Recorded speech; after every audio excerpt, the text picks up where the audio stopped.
can't have it. So yeah, but you could still have Jewish derangement syndrome. Jewish derangement syndrome. Please. What does that mean? That means you're Jewish, but you're a self-hating Jew, basically. Where does this guy come from? Who are you?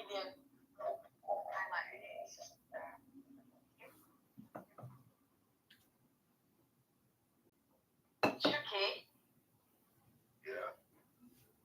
you don't like her? Why would you dislike or not like anybody? Oh, no.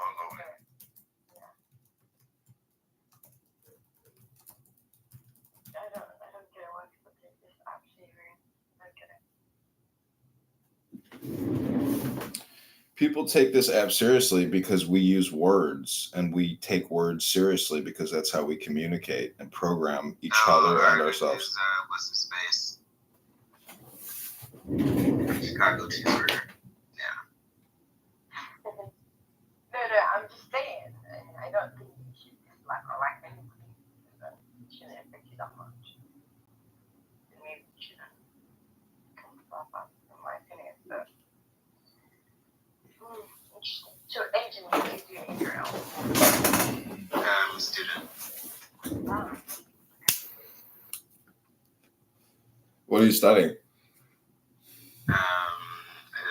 Actually, University in America, but I'm doing it remotely. I'm studying, getting a second degree in computer science. So That's impressive.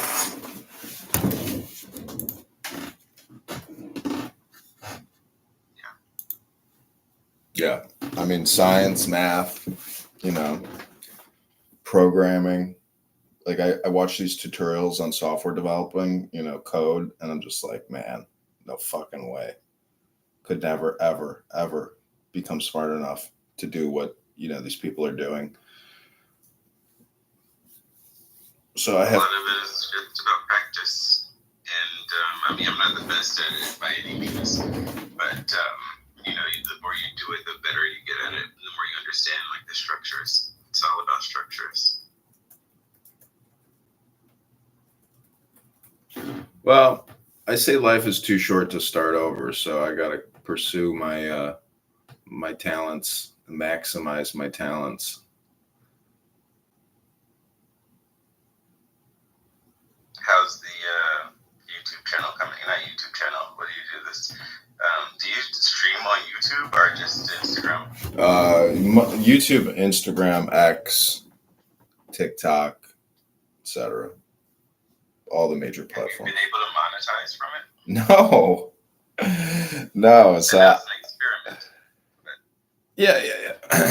No, I haven't been able to monetize, but honestly, I mean, I'm monetizing, but not in the way that I want to. So, I'm just still giving it a little bit of time. I figure 2024, in 2025, a couple months from now, I'll change everything again.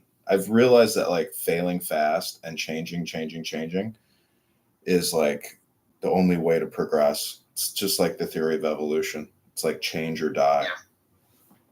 No, this is true. Yeah, some of the best entrepreneurs say fail fast and fail hard. Yeah. And that really means putting yourself out there, testing until you find a niche. And then or not even a niche, but when you make a discovery or you see how other people are phrasing things, take note and remember it and clone it and build on it. So it's there's no such thing as an original idea. There's just cloning and then amplifying. And Mutating, yeah.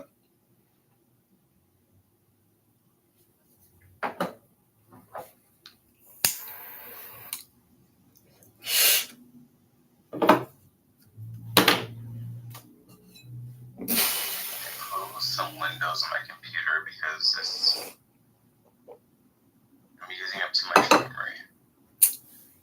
I have all these cell phones, and some of the phones are completely unusable, and there's absolutely no reason to explain it. It says all the memory's eaten up, but there's nothing on the phone. Oh, you probably have to take it to a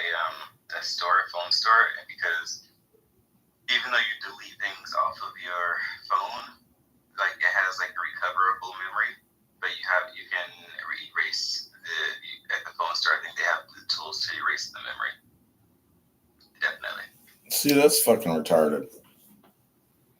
Like, you hit something, delete. It's like, just fucking delete it. And then, let me use the phone again. I mean, so stupid. The fuck? Are they iPhones or are they just Android? Androids? Yeah. And iPhone too. I have the kind of the same problem with iPhone. And the worst thing about the iPhone is you can't necessarily take the files off. I don't know. iPhone is annoying. Anytime you're dealing with, importing 100 gigabytes,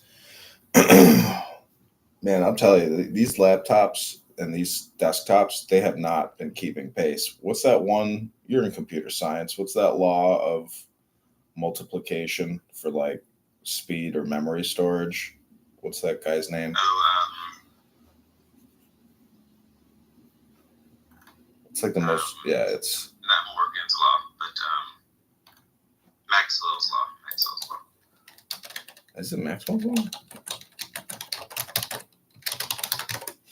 Let me see. No. That's for that's something else. It's called Lorentz force law, form the foundation of classical electromagnetism, classical optics.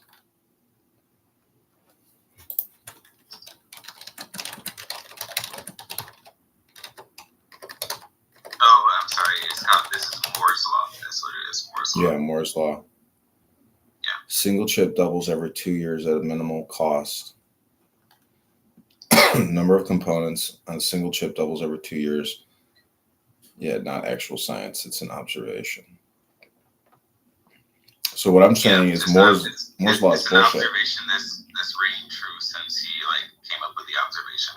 It's not true. It's bullshit though, because like my 2 terabyte or my 1 terabyte hard drive, the fuck, like my desktop should be like 100 terabytes by now, at minimal cost. Well, I mean, that's the thing. Cost to you and cost to them, and the people that are manufacturing it are two different things. That's what he's not talking about the cost to the consumer. He's talking about cost to the manufacturer. I get that, but what I'm saying is, regardless, Moore's law, like your desktop has not changed in 20 fucking years. Your laptop has not changed. Because we haven't found a way to redesign it in a conducive way. There have been methods to try to engineer it, but in a more suitable way. But one, people are very comfortable with the structure that we have, the shape, but they have become smaller. Essentially, an iPad functions to a similar capacity as a desktop from 20 years ago. Actually, better, because you can add more memory with smaller chips, and you can add more hard drive space. When I say memory, RAM, random access memory versus hard drive space, and also more components.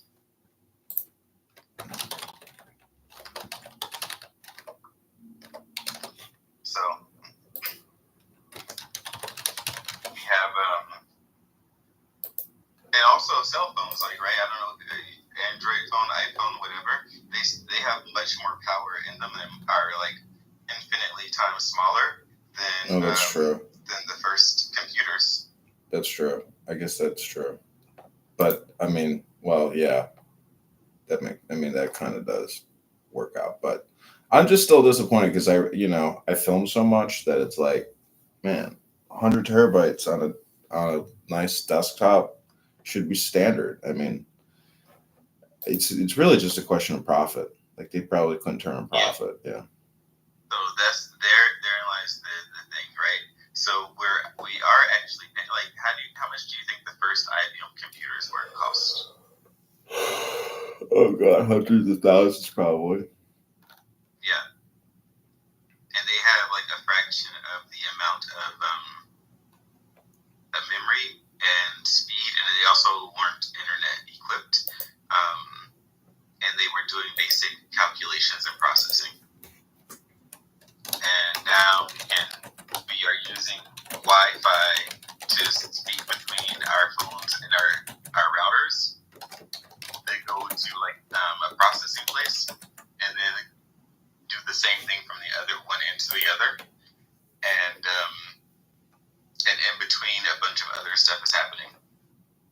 So,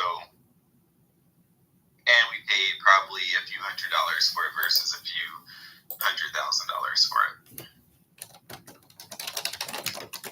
So how do you think we solve the Ukrainian-Russian conflict? I said, how do we solve the Russia-Ukrainian conflict? I mean, my theory is to kill all the Slavs, but nobody wants to listen to me. Yeah, you just as like ridiculous as other people on this app who are basically calling for the death of like everyone who's not productive. I mean that's sort of the nature of humanity, right? Like, we want to kill people that we believe are just like useless beings in our world instead of trying to build those people up and make them into like normal human beings, or the human beings that we think that they should be. Because who's to say that we are the normal human beings?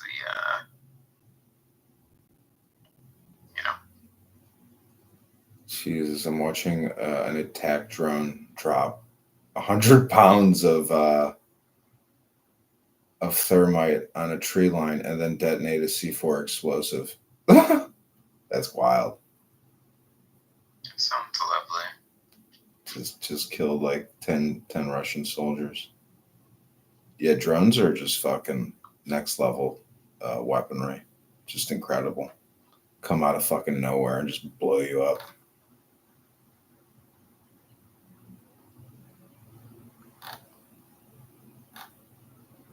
Yeah, it's amazing. X platform, the trending section, what trends. It's like Elon Musk really is building a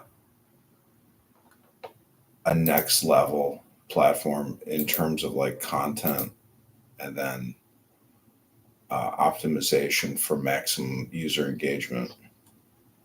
So you like Elon Musk, who also believes that we should just kill people who are useless.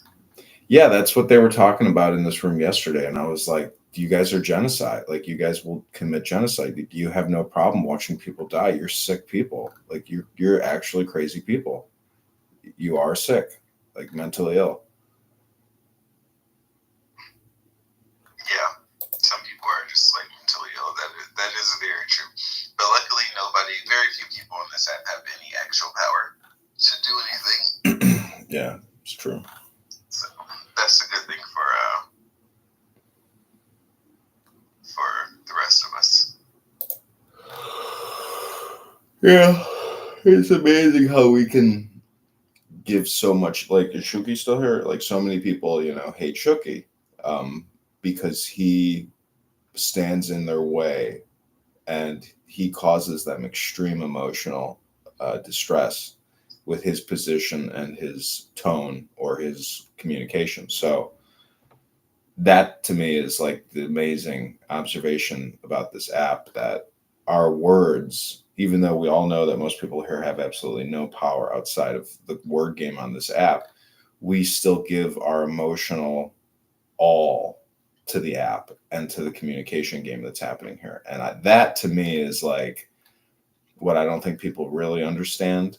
And that is like, it's tied into enlightenment and understanding the word game, or how words are programming us. And since you work in computer science, it's interesting because computer science is working on programs and software that communicate with us. And you have to know in advanced communication mathematically and script and software. So it's amazing how that is like the reverse, but there's no emotion in it. And there can be programmed emotion, like, graphics and all that stuff. I'm just saying that the emotional component is still mostly words and pictures or videos. But why don't people on this app like wake up to the fact that they're hypnotizing themselves, hypnotizing others, or being hypnotized? So there's like 3 positions you can take on this app. I mean, it's just my opinion. And I know I'm kind of wrong. From the, I'm Jewish, right? So from the Jewish perspective, we believe that God created like the heaven and the earth, blah, blah, blah. But the word for speak or spoke, right? It doesn't even say like words. It's davar. things that God spoke, and which implies that words are something was created, but it also means a thing. So it's an idea or a thought. So we are creating thoughts and ideas as we speak, and we are manifesting other realities, or can manifest realities with our words. So the Kabbalists take this idea and they go to an extra level. And in some cases, they say, like, where we get the idea where we should watch our words, because we can manifest life and death, like God created life and death with His words. We can manifest realities, like God manifested the reality of the world that we live in. And we can even create manifest other universes, which doesn't have to be physical things, but they can be mental things or emotional things, like you said, and also a type of hypnosis, right? You can accept ideas into reality, into other people's reality.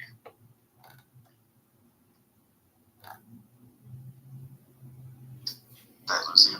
No, I'm here. So do you think there's like a therapeutic effect to the communication? Because without like setting that intention or designation, I don't think there's much therapy work happening here. But like, you mean on Clubhouse, or yeah, Clubhouse. I think that there can be, and there is. Listen, you see the Hebrew Israelite rooms, right? Mm-hmm. And all of these other rooms, like where people are basically sheeple, right? And that goes to show you, if they can get thousands of people into a space and convince them that they are the Messiah and they can bring them to salvation and do whatever, it shows you that there's a lot of people out there who are looking for help with their identity. Mm-hmm. They're looking for some sort of social engagement with the complexities of their identity, and I think that it could definitely be used for therapeutic purposes with the right person, with the right intention, with the right whatever. I mean, it's just like in the real world, except you don't have to really go out there. You just have to have other people on the app with you. And I'm pretty sure a lot of other cults will be familiar already. We have a person named Judah, who's like named himself the Messiah and descendant of incarnation of Haile Selassie. He has probably hundreds, if not thousands, of followers from all over the world. Said that a lot of people hate you. It's okay to be hated. There should be a lot of people hate me also. What are they talking about? Not enough people hating. It's true. Shuki needs his own TV show. You need to go on X, Shuki, and just do the Shuki room, and just slam everybody's bad ideas.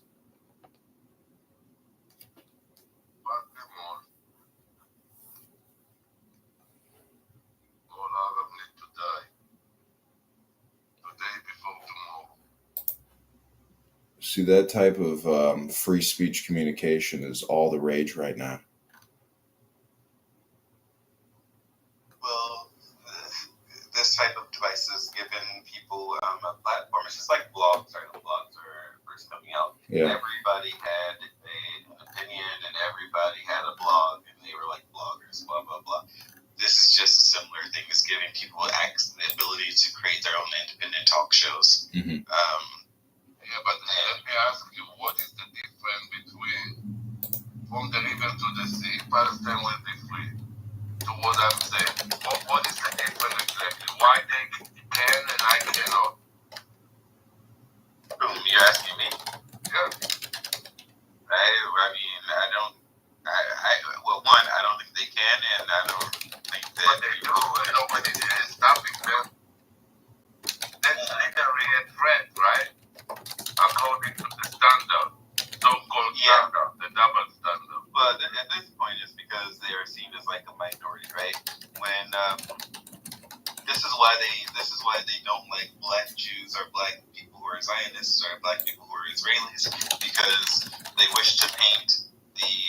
Palestinians or Arabs, like poor brown people, like don't have any like self control or self determination or whatever the case may be, and then Jews are Israelis as like wealthy white people who are just oppressing brown people. So they're reusing a narrative that's similar to like the Black American or Western white black ideas. Falling to the trap, you pay attention that you just fall to the trap. I fell into your trap. Any trap, their trap. Did I call them to the trap, or did I explain what they believe? Exactly, that's the trap. That's the trap, exactly. You're using them. I'm not justifying them. Explanation is justified. Explanation. Why would I say all Muslims need to die today before tomorrow? What does that mean? Please explain me. Why are you explaining them? Me, you don't explain. Them, you explain. Because I understand the psychology of what they're doing and why they're doing it. I read an entire book. And you don't understand the psychology of why I'm doing that. No, I understand why you do it. But so why you don't explain me? Because you asked me why they could and you can't. So I was explaining to you why they feel that they can. Not why it's right, not why I believe it, but it depends on how you ask the question. I think that they're getting way too much legitimacy from the people that are trying to explain them. And that's what's wrong to begin with. Nobody should explain them. It's platforming. They are pieces of shit. It's platforming shit. It's like going to a dance hall and dancing with a bunch of turds. Eventually, you're gonna walk out with shit stains all over you.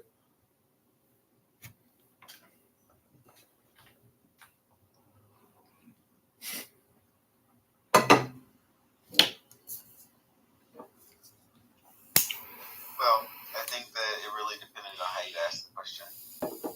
And so I answered the question in which it was asked. Sure. What book did you read? There is a book. Let me see. It's called. Here I just sent it to a friend of mine, so I'm gonna look it up.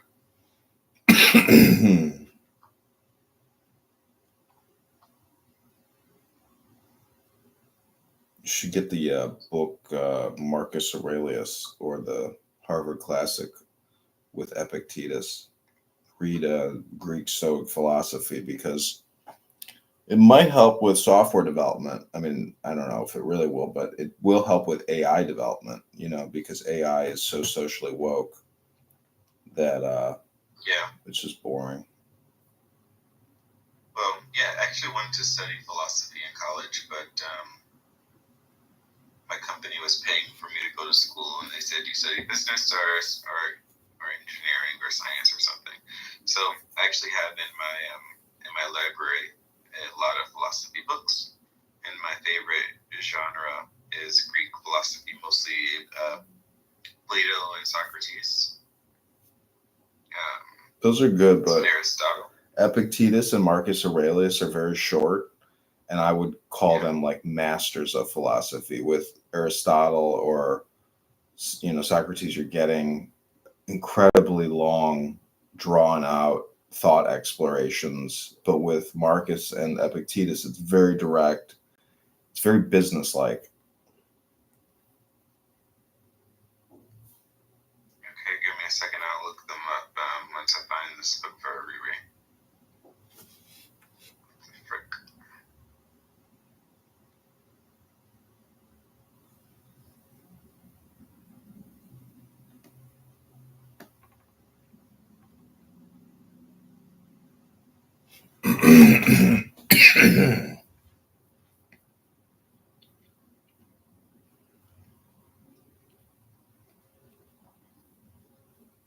Here it is. It's called Black Power.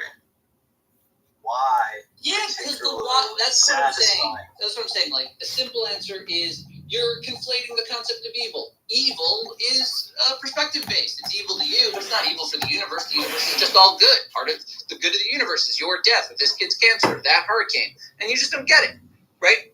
Nobody cares about that as an answer. That's a frustrating answer. It's actually given as an example in Eov as the wrong answer. Yeah, right. And, I mean, I wouldn't say that the universe is all good. I would just say that the universe is, and part of the feature of the universe doesn't care. The universe doesn't have an orientation to itself about whether it's good or not good. It just exists. Well, that's what I'm saying. It seems that's the wrong answer, in part because that's not what people are really asking when they say problem of evil. They're not saying, like, mechanically, structurally, how can it be there is a perfect designer and there's stuff we don't like. They're not, like, worried about the engineering problem. They're whining about something that they didn't like that happened. And then they're conflating it to, like, an example, like a perfect case. Like, sure, I didn't like it when I missed my bus that one day. But, like, kids get cancer, and that's not fair, so I shouldn't have missed my bus. God damn it. Well, that's why that's like why at Jewish funerals, we do Tziduk Hadin. Tziduk Hadin. I've never had a Jewish funeral. I'm not going. Oh, so there's a part of the Jewish funeral at the grave called Tziduk Hadin, which basically is a response to the idea that the family will be asking questions like why me, why them, like all the why questions that people in grief ask. Okay. And the response is something like, right, Baruch Dayan HaEmet. In other words, right. Right. It's we read, even though we might not understand it, even though it confuses us, even though it's like bad for us, we affirm a righteousness to the functionary of the universe. Yeah, we say that it's a true judgment, and if it's good news, we say Baruch Atov V'Ametiv.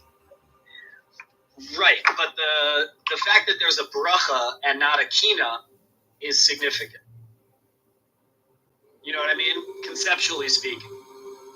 Yeah, I mean, in like Jewish philosophy, it would not be proper to like be commenting on things that happened without commenting on how good it was in some capacity.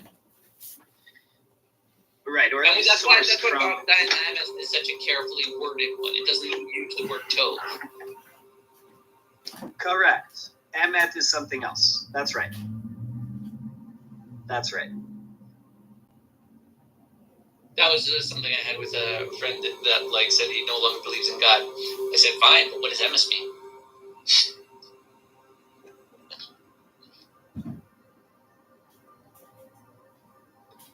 You know that thing about it's not like encoded in there, but you know that thing about emet being the first letter, the middle letter, and the final letter, whereas sheker, which means lie, is the last those letter. 3 letters that are together but in the reverse order. Mm-hmm. Right, which it's not people reverse, say, right? Right, it goes for shin.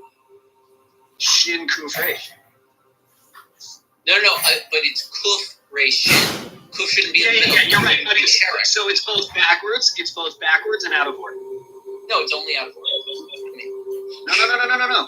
I mean, the last one comes first if that's what you want to roll with.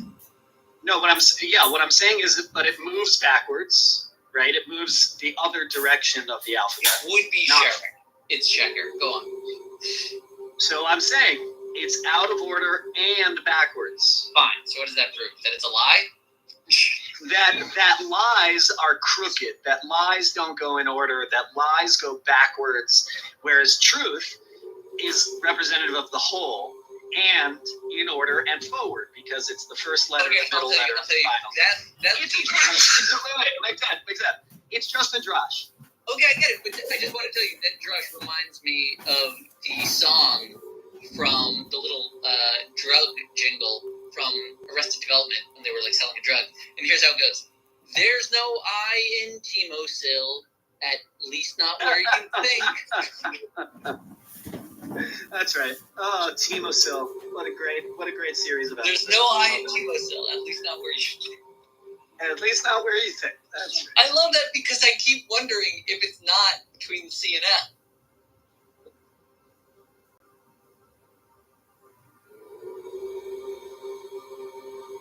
What a great show.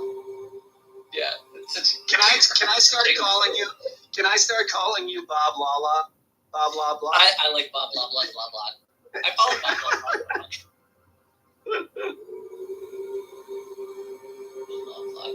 And he got replaced with like what the guy that replaced him on Happy Days. They got like Scott Baio. It was so good. Oh man, it went down terribly after it got canceled. When they tried to revive it twice, those were both bad. They were not as good as the original 4 seasons. That's true. They weren't even close. They weren't even close. That's because Netflix fucked them up. They were trying. No, they tried an experimental thing. They thought people might watch Netflix episodes out of order. They didn't realize, like, no, people are just gonna like press play on the binge. They were trying to be too clever. But then they tried again. I think they tried to recut that one, and then they filmed another one, and it was still bad. Like, they lost the magic. You know, it was a special time. Charlize Theron played like a mentally handicapped adult. Oh man, what a show!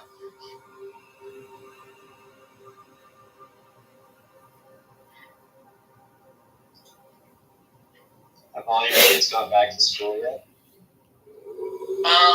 Not the youngest. His starts tomorrow. Same. Yeah, they probably go to the same school. No, my kid goes to that youngest one goes to like a very specialized sort of. I wouldn't call it a special needs school because it's for behavioral and other kinds of schools, but it's like a very special school. I love it. He doesn't start till tomorrow. It's been a very long 3 weeks since camp ended. Yeah, summer is tough without the child care.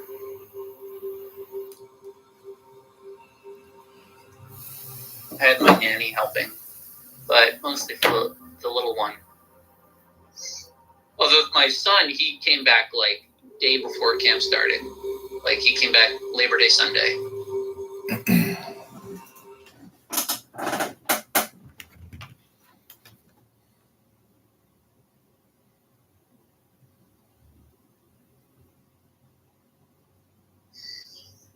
Ooh, a synagogue of Satan room. Love this. Okay, so Rabbi, I want to steig out. What does synagogue of Satan really mean? What do you think? So I think in context, it's the Christians pointing at particular Jews who are too cozy with the Romans and also reject Jesus. And they're pointing a finger and saying, you're inauthentic Jews. Okay. Jews believe in Jesus and reject him. Okay, so that's clearly then being used as a ploy to say that the Jews are cozying up to the Romans, although obviously the Romans would not be Satan. So what would it mean to refer to an actual synagogue, a community of Jews that are somehow loyal to the rightfully appointed angel of God to enact judgment on humans and push them to their best? What would it mean? Because you think because Satan is a concept. Right, but you want to say something like, tell me if this is what you're saying, that if Satan is the to try to get people to do better, why is that a bad thing to say? Right, exactly. Right, well, okay. And synagogue of Satan, I'd say, what would we say would be like the attributes, the virtues within the synagogue of Satan? What would the congregants of such a synagogue engage in? And then can we comment on if that is good or bad behavior? Right, so the rest of the verse is synagogue of Satan, quote, who say they are Jews and are not. So does that mean that they're not actually Jewish? Not halachically, but I think it means sort of conceptually. They're not doing the right thing according to. Plus, the church in Smyrna apparently was persecuting Jesus believers. Then it sounds like it would just be saying it's like a false synagogue, like they're only pretending to be fake Jews. Yeah, I mean, it's not the right analogy, but I think it captures some of it. The way that, again, don't open this one, but the way that some Orthodox communities will look at some non-Orthodox communities and say, sure, they're Jewish, but they're not practicing Judaism. I wouldn't say it's that necessarily, but it is. Again, it's not an exact, right? But there's that little bit. My criticism, the thing that strikes me is more the way Satan interacts. Like, Satan is a purifying force. And, like, if you do want to say, you could either say the shot, they are not Jews, they're just, like, pretenders, and they're mingling in for some reason. Or the more likely, which is that it's being extreme, and it's saying that they're not acting like Jews in this service of the synagogue of Satan. And which I would say, the Satan, strictly speaking, really, like, what is he? He's an accuser.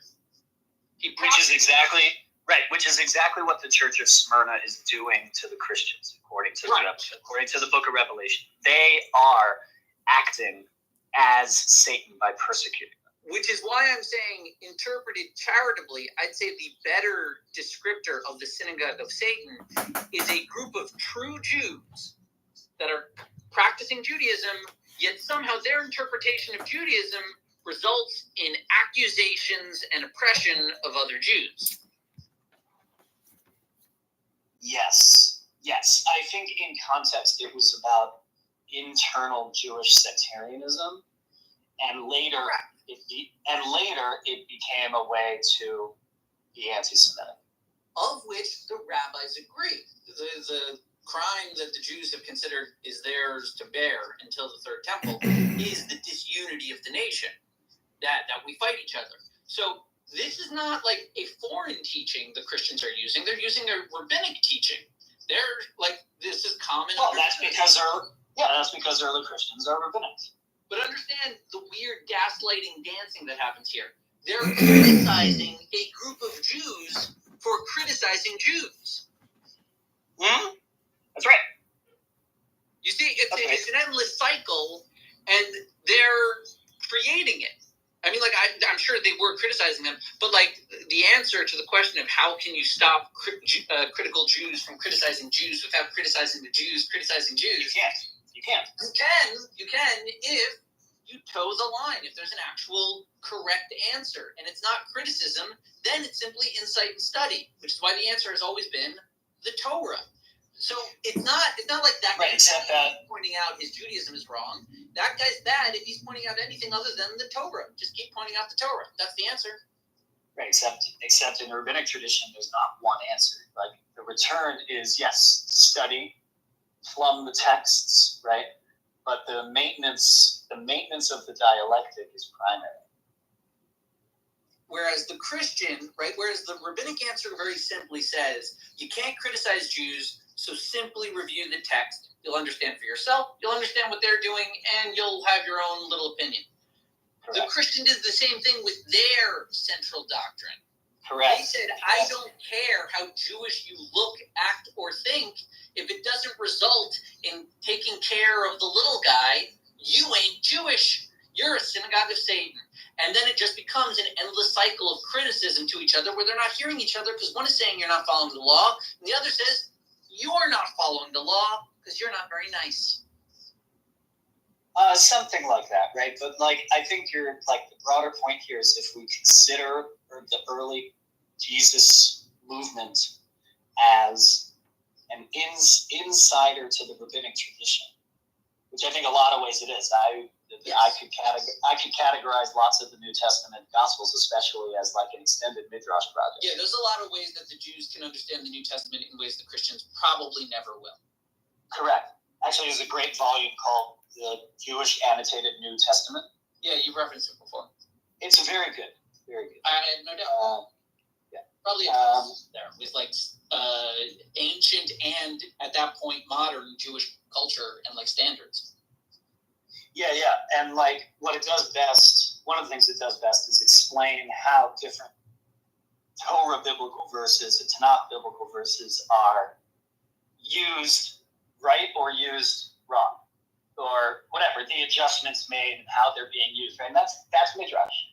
All of that process is Midrash, right? What is the trigger in the verse that then substantiates, right, the interpretation? And that's what the Gospels do. That's what Paul does all the time, right? Because as it is written. As it is written is really like Judaic writing. Yeah, absolutely. I'd say it's a bit more cryptic and contradictory than usual. Like, Jewish writing always uses a ton of imagery to, like, reference, like, oh, there's a bird flying with a bucket. Like, okay, I get it. And the bird obviously means something. And, like, the rabbis remember what it was supposed to reference. But, like, the Christians just kind of, like, lean into the storytelling, it feels. Like, they elaborate on it. It becomes a contradiction, and the lesson at the end is opaque. It's like it's a parody of prophetic writings. That is interesting perspective. I don't know if I agree with Jumping on a meeting. Oh, he's jumping on a meeting. Well, Good luck. Who wants to hang out and just talk with Ishmael the gorilla? Probably not you. Bananas? It's interesting, Mick, to hear you say that. Now, I was raised, I'm ethnically Jewish, 100%, and I was raised by two people who essentially had a bad childhood in their Orthodox upbringing. And so anyway, but I don't know, man. There's a lot about the New Testament that I find very attractive. Being a bad Jew, does that mean I can't be Jewish? No. I mean, it's a book. The teachings of the New Testament. That's like being scared that you like reading Frankenstein. It's a book. I'm sure it has a lot of nice things in it. Good stories. I'm scared that I like watching gay porn. Why? Why should that scare you? Just joking. But listen, the teachings of Christianity are opaque. Are you sure about that? No. No. I'm not saying the teachings are opaque. I'm saying there's a whole bunch of stuff. Like the prodigal son. I always reference this because I hate the prodigal son story. It's not clear to me what you're supposed to learn from the prodigal son. What do you mean? That Jesus was all three? No, the prodigal son story is, I'm just saying, like, within the simplest narrative of there's a father, two kids, he's nice to one of them, one stays and helps him, the other one goes off and he's a jerk. The jerk comes back and he's like, yay. The kid says, why are you being nice to the kid? And the father says, because I am. He doesn't really answer. He's just like, I'm nice to the kid. I'm like, well, what's the lesson there? That everyone should go out and be, like, awful and, like, disobey their parents because they'll agree and accept them eventually anyway? It just feels like an awful lesson. Prodigal son. Yeah, but look at the word prodigal. That's like from base prodigy. So there's more to it than what you're saying. Prodigal is not in the narrative itself. That was named by the English people that read it, and it means like the son that runs off. Keep in mind that you're talking to a monkey. Who is the prodigal son? Is that Jacob? Prodigal son is no. It's just a story. The story of a guy. He has two kids. One kid stays dutifully, does what his father says. The other kid is a dick and he runs away. Sorry. He squanders his father's inheritance, and then he comes back after he's like been whoring and boozing, and he's like, Dad, help. And then Dad goes, oh yeah, of course, totally, you're my kid. And he helps him out and he lets him in. And then the other kid who was good, he's like, that doesn't seem very fair. I was here the whole time. And his father's like, okay, but I like it. Like, that's the end of the story. That makes sense to me. No, you guys don't get it. You guys don't get it because you got to miniaturize the story and make it a personal motif, or like basically it always goes back to the pineal gland, meaning go within that the child who ran out and whored around, that's your ideas, that's your thoughts, that's your opinions. And then when you come back to base center and you eliminate all the conversation, you get back to the truth, which is the Father. So you guys are not really looking at it in terms of metaphor, in terms of like self-actualization, maximalization.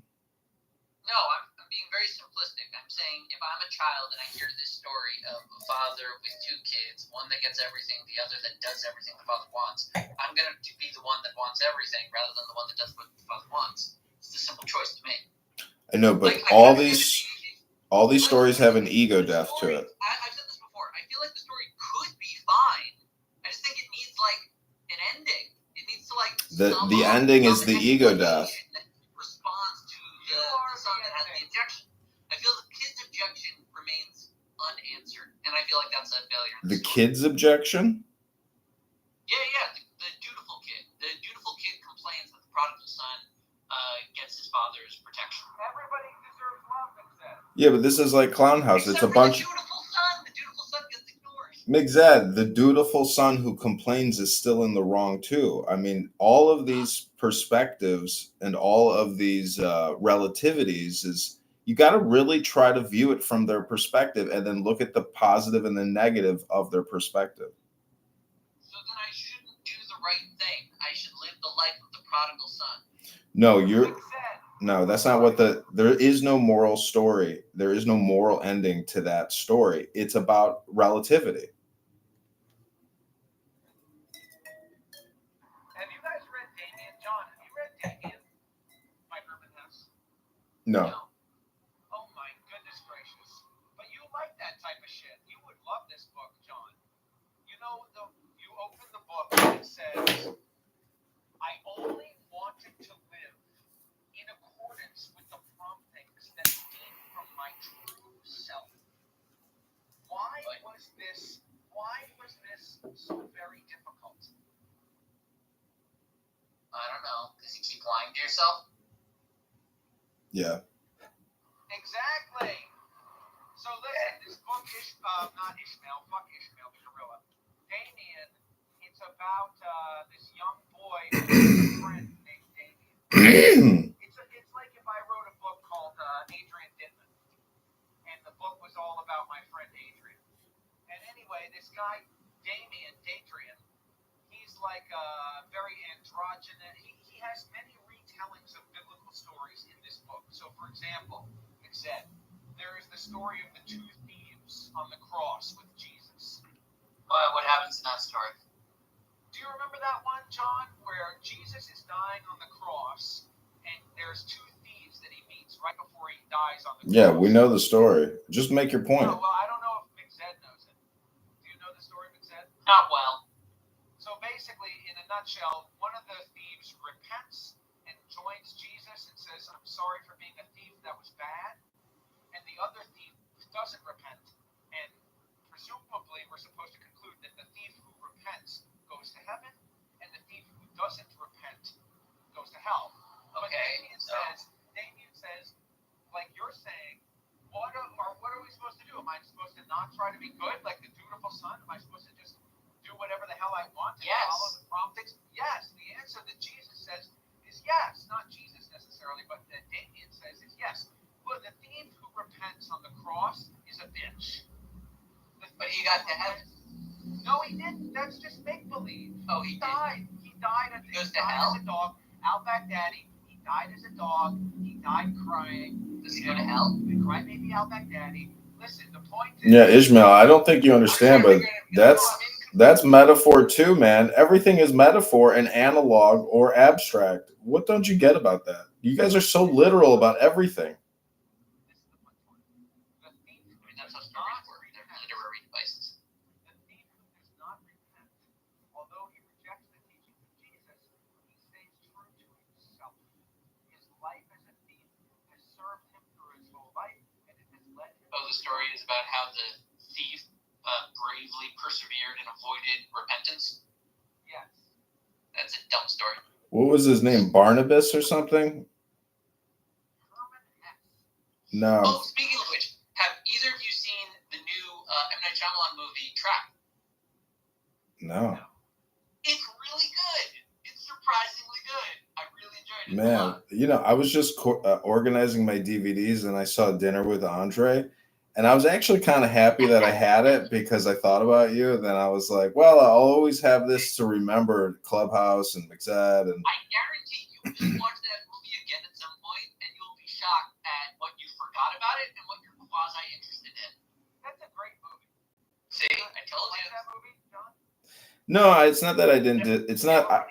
I mean, I just like making fun of it because it's just two people having a conversation, I know, isn't that the weirdest fucking and you know, it's. But that's the thing is like actual. See, that's the thing is it's just not complicated enough because good movies I think are just basic. It's not all the CGI shit. So it's a good movie, but it's just two people. There's just not enough. Capture harmony of sound and visuals, which is why the epitome of cinema is action sequences where you can see, and we want humans because we're narcissistic. We don't just want to see a volcano exploding, but we want to see humans dancing or fighting each other. So it's musicals and it's action sequences, and the best is always action because it's justified violence. It's the stuff people want to do, and it's you create a contrivance in which it's justified, and then you play music to it. Boom! That is the epitome of cinema. Quentin Tarantino gets it. Did you guys see Waiting for Government? No. No, I saw Waiting for Godot. In Waiting for Government, at the end of the movie, he ends up working in like a movie memorabilia shop in New York City, and he sells Dinner with Andre action figures. That's funny. See, Dinner with Andre, it's like a podcast, but it's a movie. And then when you really listen to what they're talking about, you're just like, you know what? I don't like either of these annoying fucks. They're both horribly pathetic, especially the actor, the short, bald, ugly one, who's actually more famous. Favorite. Well, anyways, I guess the more you talk about Dinner with Andre, the more famous it gets. So I'm just gonna stop talking about Dinner for Andre. Can't Dinner stop with it. Andre. Part of cinema history. John, I asked my girlfriend about Dinner for Schmucks, and she said it was cringe. Yeah, but you got to understand that it deals with hypnosis constantly, which I find to be very funny. Yeah, John lives his life based on the insights from Dinner for Schmucks. Well, welcome to the synagogue of Satan. That's what the synagogue of Satan is. It's Dinner for Schmucks, and Clown House is Dinner for Schmucks. I do think that this is modern day synagogue for Satan, which is, like you said, the accuser or the prosecutor. Well, what I'm saying is that it's mistaken role, right? The synagogue of Satan is bad because there already is a Satan. He doesn't need your help. He's an angel. If he wants to make life difficult for a great man, he'll do it. They don't need your help. Which is to say, the criticism itself is being a member of the synagogue of Satan, right? Anyone who accuses someone of being in a synagogue of Satan is making that very mistake, because accusation, prosecution, judgment, that's for God or the justice system. It's not for individuals to take. So I find it funny. I get it. They're what's it called? They're incriminating themselves. But see, this is my critique of you personally, or Caleb personally, or Ishmael, or myself, or anyone who actually believes in angels. You know, and when you say, well, duh, it's a literary technique. It's not literal, but you actually take it literally. Those are the same thing. Literary technique and literal are identical. Okay, that's still just your opinion. My point is, if you really think that there's angels that have power and can bring down strong men because there's real angels, aka Lucifer or Satan or the devil, I mean, There are angels. okay, I know you say there are, and I've heard my father say there are, and I'm like, but Dad, I can open up a There being angels. Why is that so unbelievable? Because other cultures have other make-believe beliefs than you have never validated. Okay, so who's to say those don't exist? Listen, I'm just saying that it's a literary device. It's a mnemonic, or it is technically a hypnosis. Okay, I'd say they're just words and they have meanings behind them. I know, but you don't actually believe that those meanings are literal, right? No, I do. I think that people usually use the wrong meanings. Well, I guess you could say it's literal, but it's not actually material. It's abstract. It's a thought. It's a concept. All words are abstract thoughts. I know, so that means you don't actually believe in what you say. No, I do. It's just what I say is defined by others differently, incorrectly. Like in my school, with my conversations about angels, God, gods, idolatry. Those all have meaning. Like, we speak intelligibly to each other. But the way the rest of the world has defined angel or God or monotheism or Trinity, those differ from how I've defined them. I know. So your club is technically the correct club. Yeah. You believe though that but that's what I'm saying. But don't you think? Whether or not angels exist is just a question of definition. Whatever you say angel means, the definition. I mean, can't you? Reality or doesn't. Don't you think you could admit and be honest and just say you're in a wizard club? Because Kabbalah and angels, yeah, this is wizardry from the 1600s, 1500s. Why would it be wizardry and not just a monotheism club? Because you're doing wizardry in a monotheism club. I'm not doing wizardry. What magic powers do I have? Well, you talk with angels. You try to communicate with. Talk to the angels. You talk with each other about angels in your club, in your wizard club. Not often. No, we don't really. I mean, I'm being facetious, but you know, I got to tell you, from reading enough books on magic and the occult and looking at Kabbalah, I'm just like, yeah, these Orthodox Jews won't admit it, but they're technically in an occult wizard club, and they're just like Greek Orthodox priests who wear those black vestments, or even Catholics. Like, you guys are competing wizard religions. Listen, I won't say that you can't find Orthodox people that are in a weird kind of like wizard cult, and they think that their rabbis have superpowers, or certain dead rabbis had superpowers. Like, that exists. It doesn't mean that I'm in that just because I'm an Orthodox Jew. No, I know, but I'm using you as my totem, I suppose, or something, you know, to and like discuss my that theory. I am a member of also doesn't engage in wizardry. We don't think that anyone has magic powers. The Rambam, very clearly, he said that all the magic is just treachery. It's just a trick of some kind. Okay, well, you've satisfied all my demands. Yeah, he's been around for 1,000 years. I can be my Monadian and still be Jewish. Why can't they wear like? The Jews. Well, I don't, because they're not that comfortable. But you mean like the guys that are in uniforms all day? They like uniforms. Yeah, the cake hats. Uniforms, they're practical. Think about it. You have like one style of outfit, so you have a full wardrobe. You always look the same. You look the same as all your friends, and you always look presentable. If the president were to show up, you'd have a jacket, you'd have slacks, a white button-down shirt. Yeah. And like those techniques were not like invented by them. Like the idea of fascism and fashion was. They listen back. This is what happened in ancient Lithuania in 1585. Somebody brought a picture from Russia of an emperor penguin, and some incredible haberdasher was like, you know what, this could be a thing. And they fashioned, you know, the black and white off of an emperor penguin. Not many people know that, but actually Reb Nachman, he sent a blessing of the emperor penguin and said, "My people shall be clothed in this manner henceforth."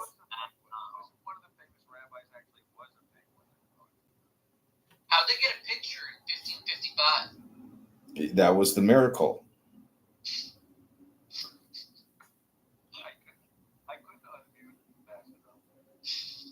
Ribono Shel Olam, I'm just saying I haven't said Shema yet, and I would like to be a better Jew, to better myself, to better my community, to better my future family that I do not have. But maybe. So remind me, what commandments does it have in the paragraphs of the Shema? You know, the word Shema, the first word, when you break it down, it's she and then ma. So that's like obviously a reference to a feminine deity, obviously. In the first paragraph, they say, you shall teach this to your sons, and you shall speak it regularly when you're waking up, when you're lying down, when you're walking along the way, when you're sitting at home, and you should strap it to your arm, and you should put it between your eyes, and you should say it every day. Couldn't that just be a metaphor? Nope, we take it literally. We do literally strap those parts to our arm and in between our eyes. I've strapped them. You know, do you know the famous Professor C.G. Jung out of Switzerland? You know that famous. Okay, Mr. Damien, I heard it already. Don't repeat yourself. My point is I recently bought a book by a doctor, aka actually it doesn't say doctor, it says Rabbi Jung, and it's a book about how to rap to felon, written by a famous professor / rabbi out of Brooklyn called Rabbi Jung. And I was like, no way. How's that possible that in Switzerland you have this, mystic, aka Christian Freemasonic mystic, discussing, extraordinarily deep things about the collective unconscious and psychology. But then in Brooklyn, you have a Jewish Jung writing a book about Tefillin. So, that's, There is also a man named John Young, who's a spiritual leader in the major community. I think what you need to sort of appreciate a little is that there will always be a desire within humanity for superstition. Man has tremendous curiosity and a tremendous handicap in satisfying his curiosity. We want to know how everything works, and when we figured out how everything works, we have another question: well, why does it work that way?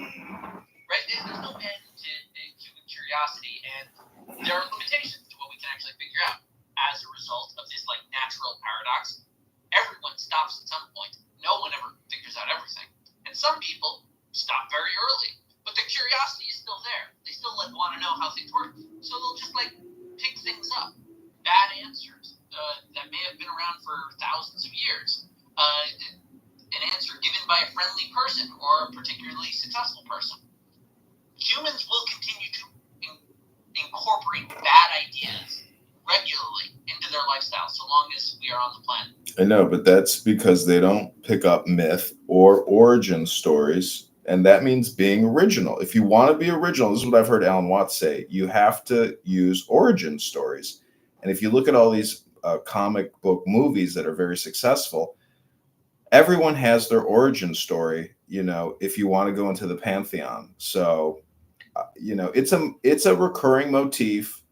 And this is my critique of Orthodox Jews, that I wouldn't say that if you want to be original, you need an origin story. That feels like self-centered, independent nonsense. That's like a recipe for narcissism. It's try to invent your own narrative of how great you are in the world. Whereas I think the truer position is you're just like a human animal. You're going to live and die like all the other human animals. You'll probably be forgotten. Maybe quickly, maybe a little while after you're gone. Yeah, that's fine, but look at the movie Dune. Yeah. Look at the movie Dune, or even the Mashiach. Maybe we'll get the water back. No, meaning that life is really about answering the big question about God, because that seems to me to be the big stumbling block in a lot of people's meaning of life to figure out if there's a God. Yeah. That's a big equation. That's a big database you got to accumulate to be able to. Why is that important for how you live your life? Because it gives you great confidence and joy in all future events. Well, then why not just choose confidence and joy in all future events? That seems because simple. not many people have a database complicated enough like yours to fully understand that.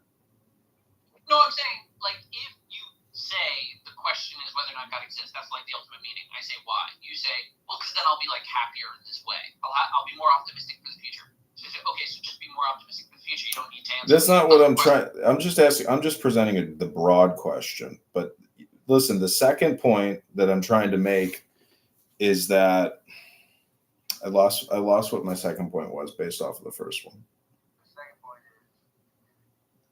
The second point is the most important is whether or not God exists, and all of the superstitions, the mysterious magic men that give us the secrets of the universe. By the way, scientists are also kind of wizard.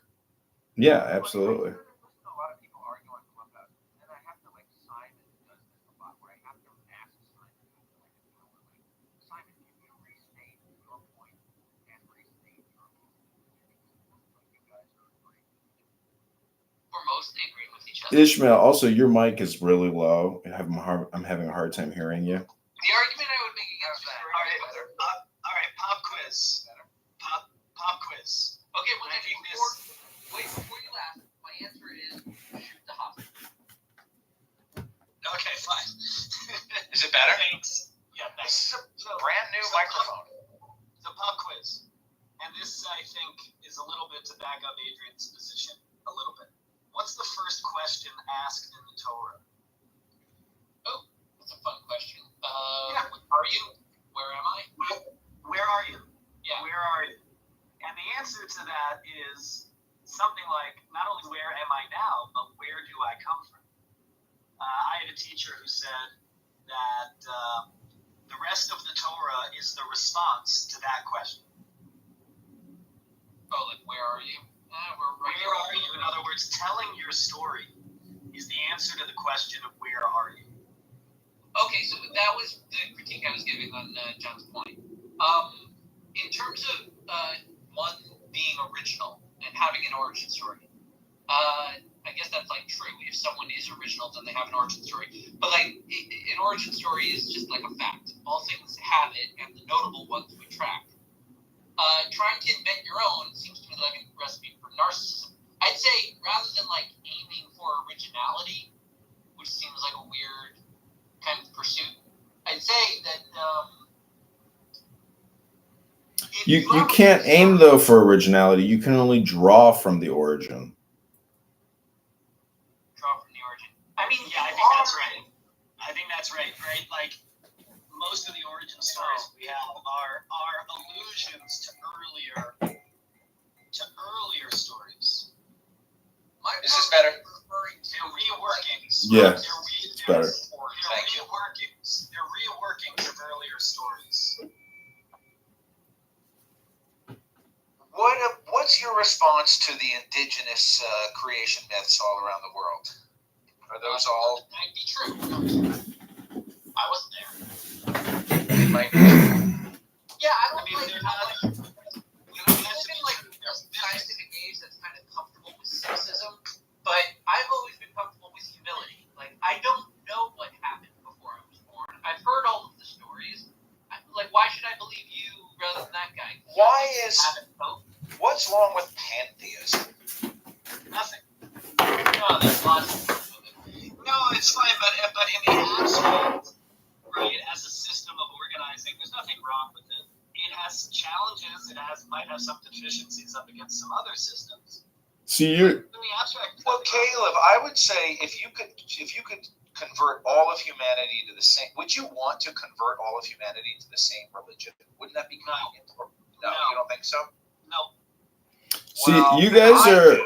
Ishmael. I think you're The missing. universe. Oh, wait, I'll explain why. I think the universe is too vast to have everybody have the same. Right? Forget the universe. Let's just focus on Earth. One second. But the universe is very big. Just focus on Earth. Yeah, just Earth. 1 second. 1 second. It's like everybody blindfolded in the room touching a part of the elephant. You know what I mean? I wouldn't want to remove. I don't think everybody can. You can't hold the same part of. You can't hold the whole elephant at the same time. Yeah, I would say that before the Jewish religion or even the Abrahamic approach to religion was started, there was a change in humanity with the different languages. If everyone on Earth spoke one language, then yeah, I could get behind a global religion. But they don't, and I don't think They do. will. They did, and they could. They can. Hey, We could. Dude.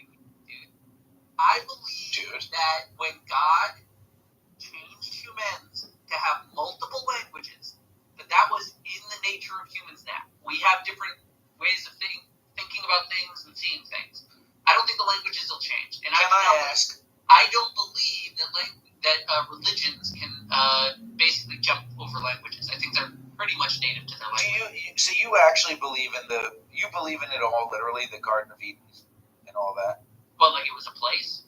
Well, yeah. I mean, if you believe, do you really believe there was a time when all the people spoke the same language? Literally, because I would say there's a time when. Listen. Technically, under a strict history of philosophy type of thing, there was a point in which there was only one language. It just may not have been longer than the first two guys to grunt at each other enough. No, I mean, what about the actual? I mean, see, you guys. I think you have to just break it down to individual words like Babylon or Babel. I mean, these are just such vast abstract concepts that when you start asking questions, you really fuck up the conversation. I got to tell you, Ishmael. And I think everyone on this app who asks questions fuck the whole thing up. You should just state your opinion and what you know and leave it at that. All right. Noted.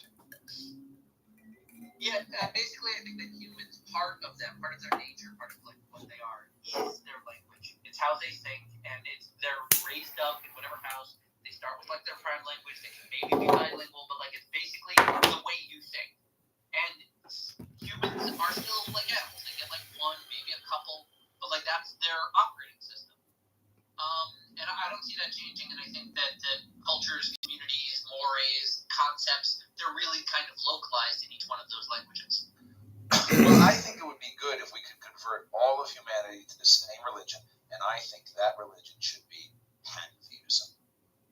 Okay, so here's the problem with pantheism. Pantheism is the theory that there are forces of the universe and that they're all identical to the universe and like they are conscious sentient operators within that. It's baking a lot to the universe. It's saying the universe is all of the things. The problem with that is like how does it like what governs? What delineates when the forces of magnetism play nicely with the forces of gravity? Have you ever seen? Do you have Instagram? Oh, I'm not supposed to answer. I'm not supposed to ask questions. I follow an account on Instagram called Nature is Metal. No, I don't. And I think I don't care if because I'm not asking questions. I'm telling you what I think. It's a question. I didn't. I redacted my question. So I think, regardless of whether or not you have Instagram, I like watching these videos on Nature is Metal, and it has videos of animals eating each other. And I think it's a nice reminder of how the world that God made works. Yes. We eat each other here. Yes, they eat each other. I mean, we don't eat. I've never eaten a person, but I did see a video of a bunch of lions eating the face of a hippopotamus that I thought was a very nice reminder. Yikes. Hippos are dangerous. They kill a lot.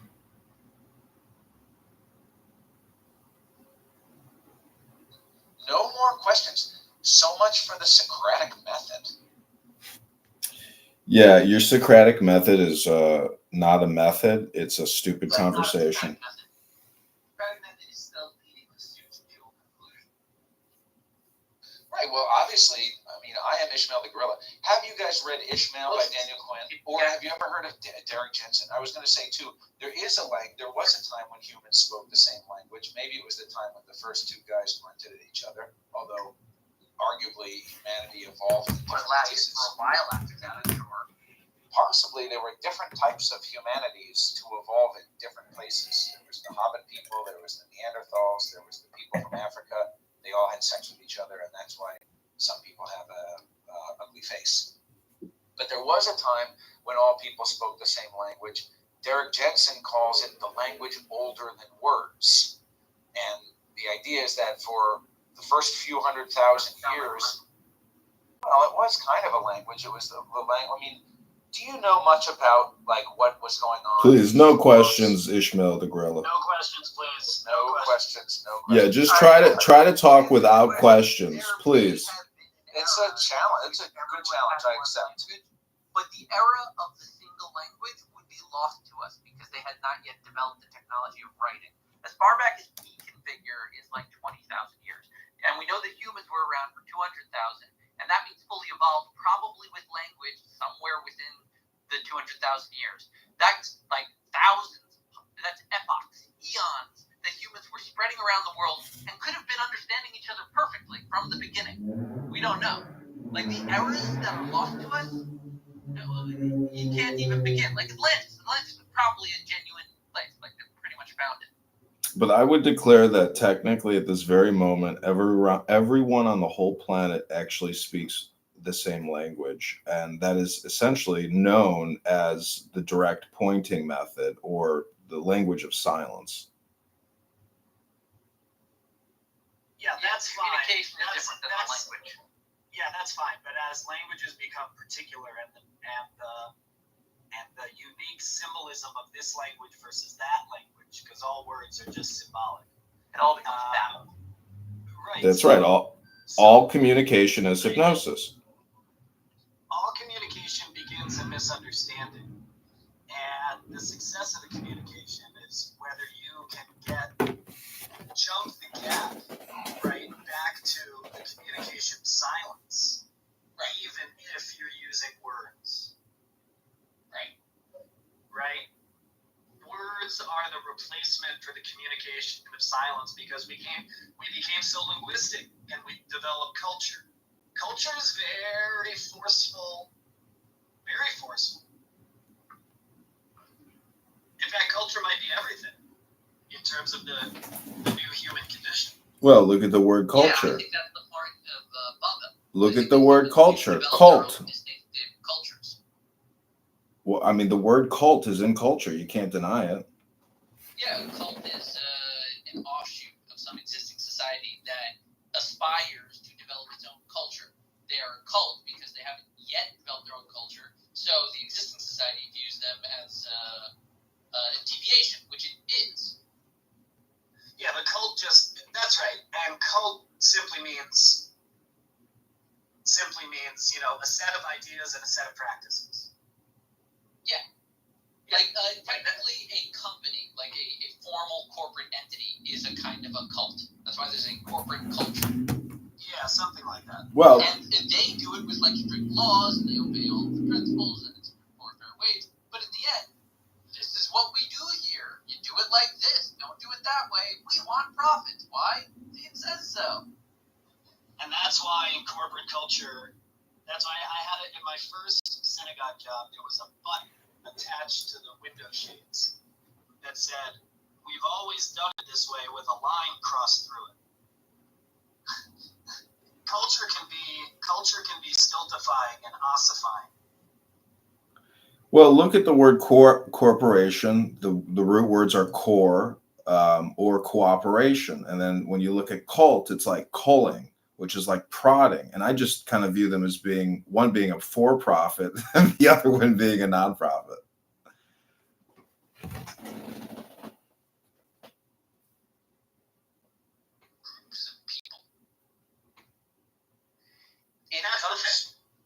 That's the thing, right? Humans are never going to stop organizing groups. Right. Ever. And what's weird about the organization of groups among humans, right? Getting back to communication, if all communication starts in miscommunication and the groups of humans are always more capable and scary and amazing than the single humans, that means the power isn't in any of the people. It's physical. It's the abstract ideas. Whatever ideas those group of people are discussing, if Apple is just such a great idea and they keep discussing back and forth, then that is the powerful group that will outlive us all. So in the end, the idea is more powerful than any of the people, because that's the thing all the people are attaching to. So the idea trumps the person. It's weird. But success is technically who can mass communicate not just the best ideas, but it could be the biggest lies repeated over and over again. So I'm just saying, in terms of communication theory, I've recently purchased a bunch of books on the topic. Hitler educated the world, the answer to your question is the guy with the first loudspeaker. Right. And you'll hear people on this app actually say, excuse me, I hate to use a loud mic, but I gotta do it. And then when people do use the loud mic, it does drown out all the other speakers.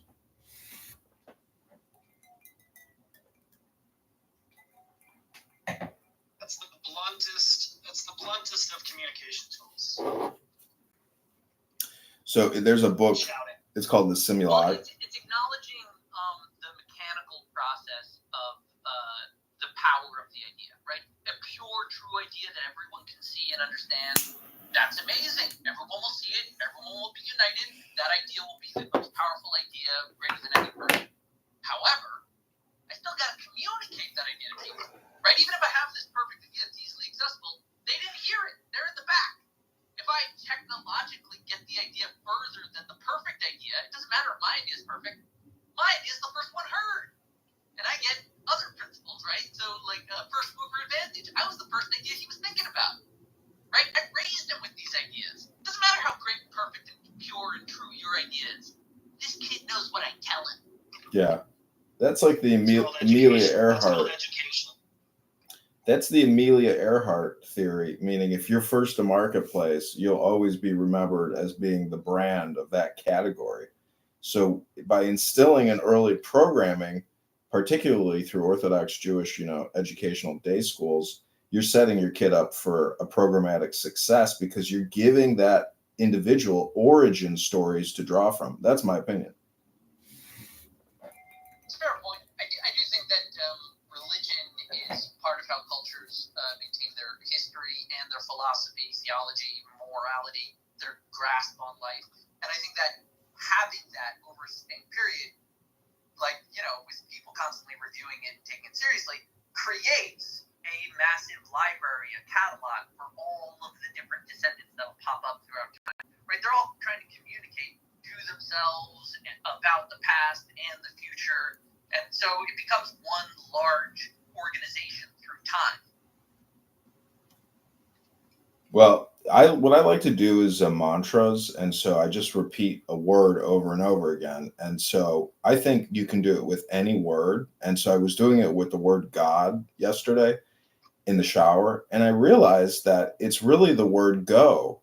And then backwards, it's the Kabbalistic dog, which means do. So if God means anything, it means go, do God, or do go. And so, That's because God is a verb and not a noun. Okay, but what did Abraham say? He's like, or God say to Abraham, go, what's the big expression with Abraham? Yeah, lech lecha. Lech lecha. So get out.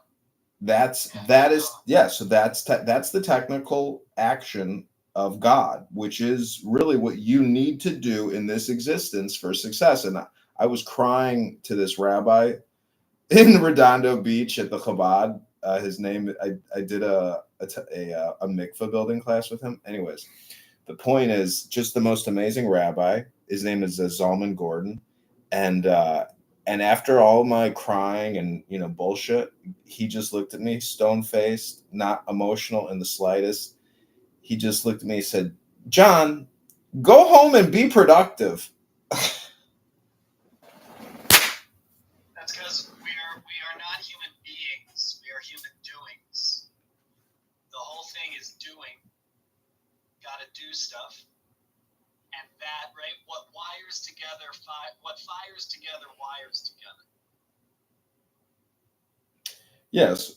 So, I mean, for me, just the action, which is like karma, which people think it's, opposite and equal reaction. It's not. It's go, do.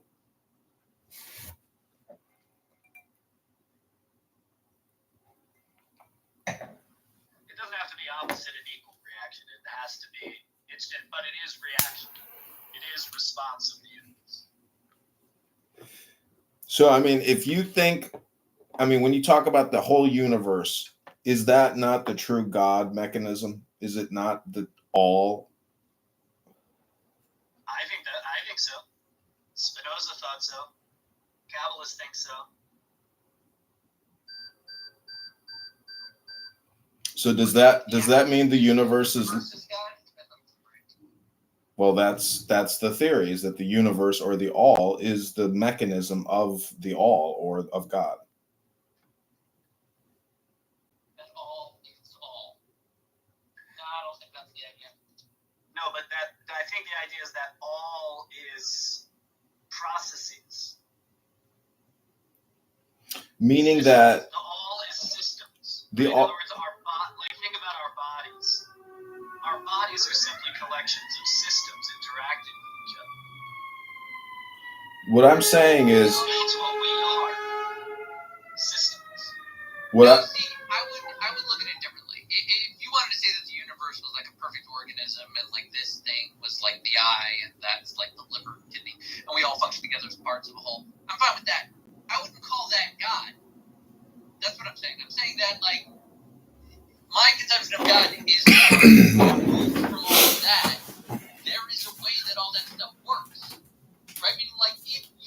parts of your body. And, you've got your fingernails, your fingers, your hands, your tongue, all of those bits. There is a plan, a blueprint, a view that puts it all together, like DNA or whatever.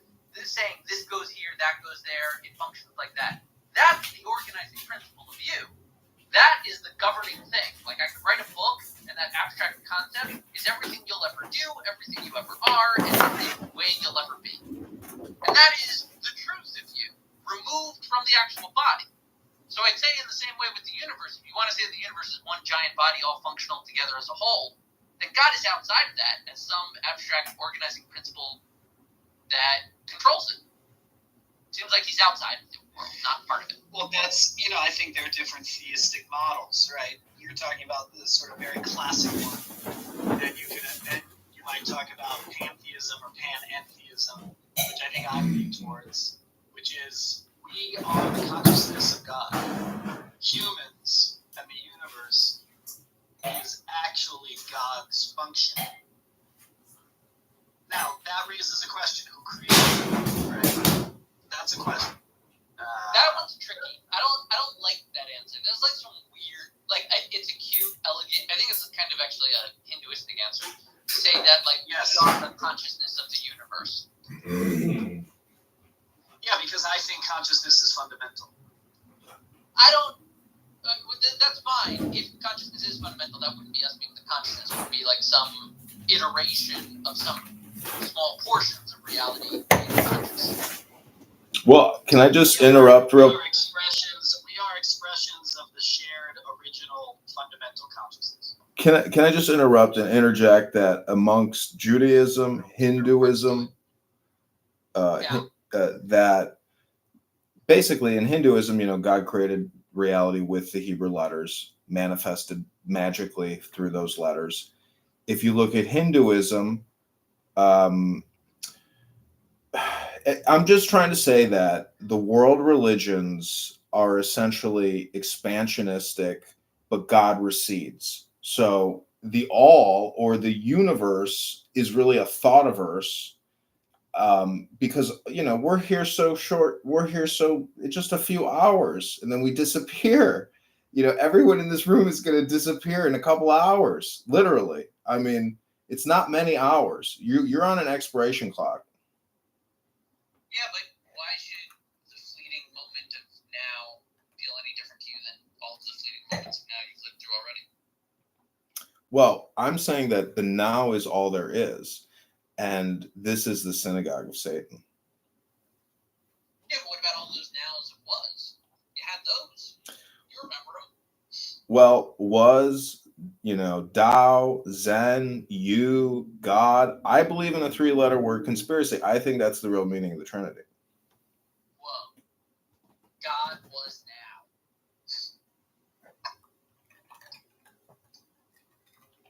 now. So, in terms of Hollywood and screen scripts and content, to me, this is how you create great content, is you use these source words from origin stories to create even AI images. I've been creating AI images of the I, EYE, about love.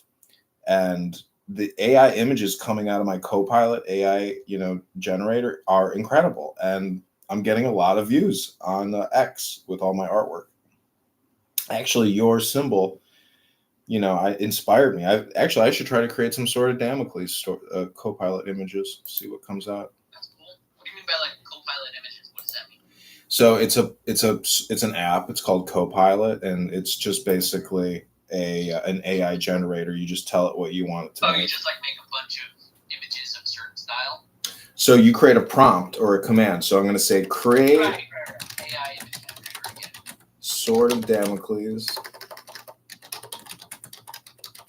mixed with the all-seeing eye and pepper it with love symbols. Oh, brave new world and wondrous people in it. I mean, imagine trying to create AI images of the greatest scenes in Jewish history. Yeah, a friend of mine does that. I've seen that for his like Torah blog. Oh, this looks really nice. I've seen some incredible, Hasidic paintings. I bought a book by like a Hasidic artist, and just like the pictures of shtetl life and like the beauty of it, but also like the background of the beauty of what they're doing in their humble houses. I mean, America, my grandparents came from Kiev and they went through Ellis Island, and I have their Hebrew Bible, and but everybody got murdered over there. They literally got out with nothing, sitting on a boat, just like the movie Godfather 2.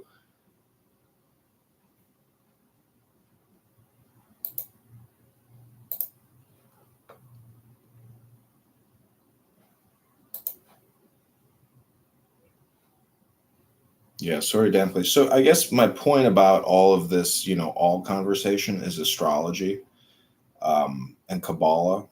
But, that's why I say magic or wizardry is inherent in the symbolism, especially when you look at history, the 1600s, and really Dr. John Dee, who was working with the Queen of England and doing this Kabbalistic, angelic, symbolic communication, which is really, I would say, a database pre-software, meaning that they're taking these huge abstract concepts, tying in their destiny with the solar system, and using it as a form of like self-hypnosis or self-propaganda, in order to accomplish, life-saving measures, but also political expansionism, because, British and French, all that stuff. I'm just saying that the esoteric philosophies and alchemical wizard work of Dr. John Dee and a lot of other people who are into Kabbalah, whether it's Christian Kabbalah or Jewish Kabbalah, I'm just saying it's tied into world history. What is Christian Kabbalah? It is Christians who are Kabbalists. There's a lot of them out there. Interesting. Madonna's It just sounds Madonna's an expert. Yo, Mike, fuck you, Michael. I'm speaking. Suck it. Yeah, I'm like really interested to know what Christian Kabbalah. I didn't create the term. I read about it. I read that there's, So if you read about it, then you could discuss it. I know, but I think what you're trying to imply is that I am doing cultural appropriation or something. No, you definitely are doing cultural appropriation. Yeah, that's why I bring it up early, because I know through your amazing Socratic method, you're going to try to corner me as some type of cryptic Christian Kabbalist. Not cornering anyone. I'm having a conversation. That's how conversations work. You speak, I speak. I ask questions, you answer them. I agree. So what does God spell backwards? Your mom. Does she bark? Does she bark like a dog? All right, everybody. There we go. Let's let the rabbi, please, young lady, a man is speaking. Young lady, a man is speaking. Please, rabbi, moderate. Adrian, you've been great. You've been great for a while. But I think we're done now. Actually, no. I actually got on stage because I wanted to hear more about his perspective on astrology and how it ties into his Christian version of Kabbalah. He's He's alluding to the fact that there is an actual Main Street cultish idea that you kind of look over everything else that Judaism teaches and how it actually segues to Kabbalah. And those that are like Madonna, I don't know, proselytize the idea of how spiritual it is and that anybody else can join, which pretty much is a cult because you have to pay to be in it, right? So it's this thing where a lot of Christians are like, well, I don't want to be kind of Jewish, but I like Jewish mystical. That's not because I'm very. That's not what the Kabbalah Center is. even though they're frauds and charlatans. Are you kidding me? No. Listen, Michael. Okay. Just take a breath.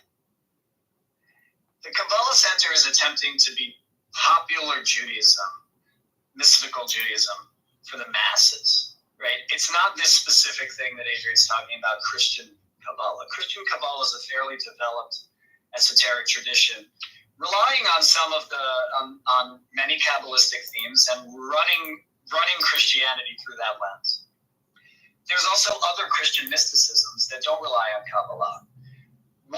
One of the things we see, though, about mystical systems across cultures and across geography is that there's a remarkable similarity between all of them. So the question of propriety over certain kinds of systems, especially given the information age in which we live, is an important question. Who is appropriating? How are they appropriating? Is it native to their culture? Is it not native to their culture? I think it's a bit more complicated than simply, some kind of theft. Though I would call it some kind of theft, but I don't think it's that simple. Right. Well, I think what I interpreted what Edmund was saying is that it absolutely appeals to those longing for a spiritual connection that happens to be of another background, such as Christianity, right? And I mean, I see it in my town, where the Kabbalah Center was, where they very much not kind of prayed, but kind of took the opportunity of everybody, and it happened to be a lot of Christians. As a matter of fact, a lot of people that I've noticed from my own anecdotes were a lot of those who were married to Jewish men, but wanted to have a Jewish connection, but didn't want it to convert, so they became Kabbalistic. So, you'd have a Colombian wife or an Asian wife, and all of a sudden they're a Kabbalist of some sort. Yeah, I think one of the mistakes of the Kabbalah Center types is to remove the Kabbalistic system from its container, which is sort of normative Judaism. Can't really understand it except in a full Jewish life. The strategy of trying to universalize those, I think I get the move, right? I get the strategy. And I don't really begrudge the strategy. People are seeking for a lot of meaning in their lives.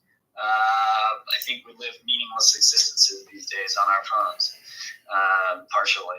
So, I get it. There is a developed, I wouldn't call it Kabbalistic. I would just call it mystical, and they're just stealing the word, right?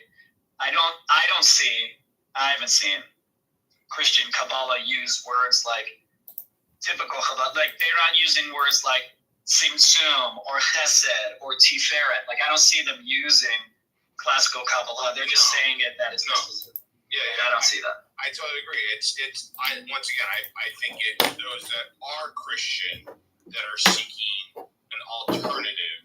That it's those that are Christian and leaving the Christian faith, but want something else aside from just the typical monotheistic kind of idea, right? They're just looking for something a little bit more mysticism. So they happen to be Christian, and then they follow those teachings, right? So it's not there are teachings of Kabbalism in Christianity. It's just those that are Christian that looking to seek, mysticism. Maybe. I mean, I don't think Kabbalah is as new as we think it is, right? We might say that some people might say, the Kabbalic system only exists once Luria, things like that, but that's not really true. We have Kabbalists much earlier than that in the Middle Ages in Spain and places like that, and even earlier than that. In fact, most academic Kabbalah departments are going to argue that the roots of the Kabbalistic system are from the 1st and 2nd century. So there is a claim that I think Christians can make if they want to make a Jewish roots argument. There is a partial claim to say that those could be inherited traditions from the earliest stages of Rabbinic Judaism, even before. I don't buy that claim, but I think there is a way to argue that.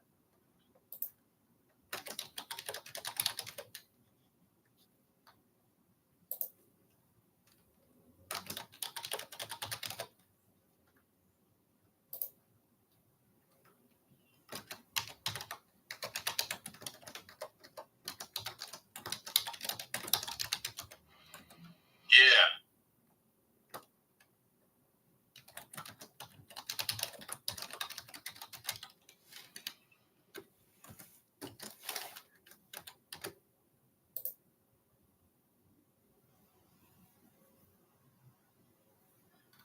All right, I gotta go teach some Jews some things. Thank you, Reb. Yeah, for sure. Look, it's not a simple thing, and I think we should be mindful of this kind of misappropriation. We should be, but we should, I think, describe it accurately. I think there are much more dangerous ones than Christian Kabbalists. Personally, I think like Hebrew roots, Jews for Jesus, Messianic Judaism. I think those are much more. I think we should much more call out. I think we should call out hypocrisy wherever it is. That's my belief. I wasn't saying. I mean, if someone's going to say something and lump it together with Judaism, I think it's my job as a Jew to kind of call it out. I think it's nuanced, and I think it's there's a lane for everybody as long as it's not destructive to others, and just that's it. Stay here. Hold on, Michael. איתן, איך אתה מרגיש? Hey, תודה רבה. תודה ששאלת. Thank you for asking. Okay, thank you. בבקשה. Thank you too. Yeah, it's been a rough week, but it's just it's fun time with some people. Just gonna get.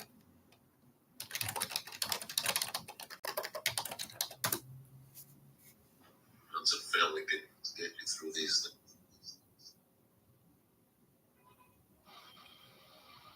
You know, I heard coming to Florida to visit is like a cure for everybody, apparently. Here for what? I don't know. That's what everybody says. Just vacation to Florida cures everything. I mean, vacation on any beach, I think, is restorative. But I just like the beach. Yeah, I'm in Israel. It's like Florida plus, I think. Bloody left. Well, it's cool seeing you moderated. Did you open up the room, Caleb? No, Rhodey, it got to be like a big midrash in here with me and Mixed, and Rhodey doesn't like that. So, Rhodey didn't want to talk about that, so he appointed me, and I appointed Mixed. Wow, yeah. Rhodey likes the politics, sure. Yep. You know, I just want to be in love. You really want to be in love? So what's stopping you? Be in love. Yeah.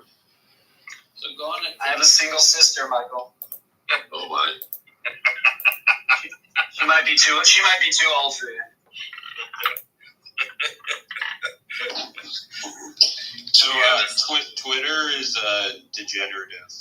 Does anybody have a Twitter?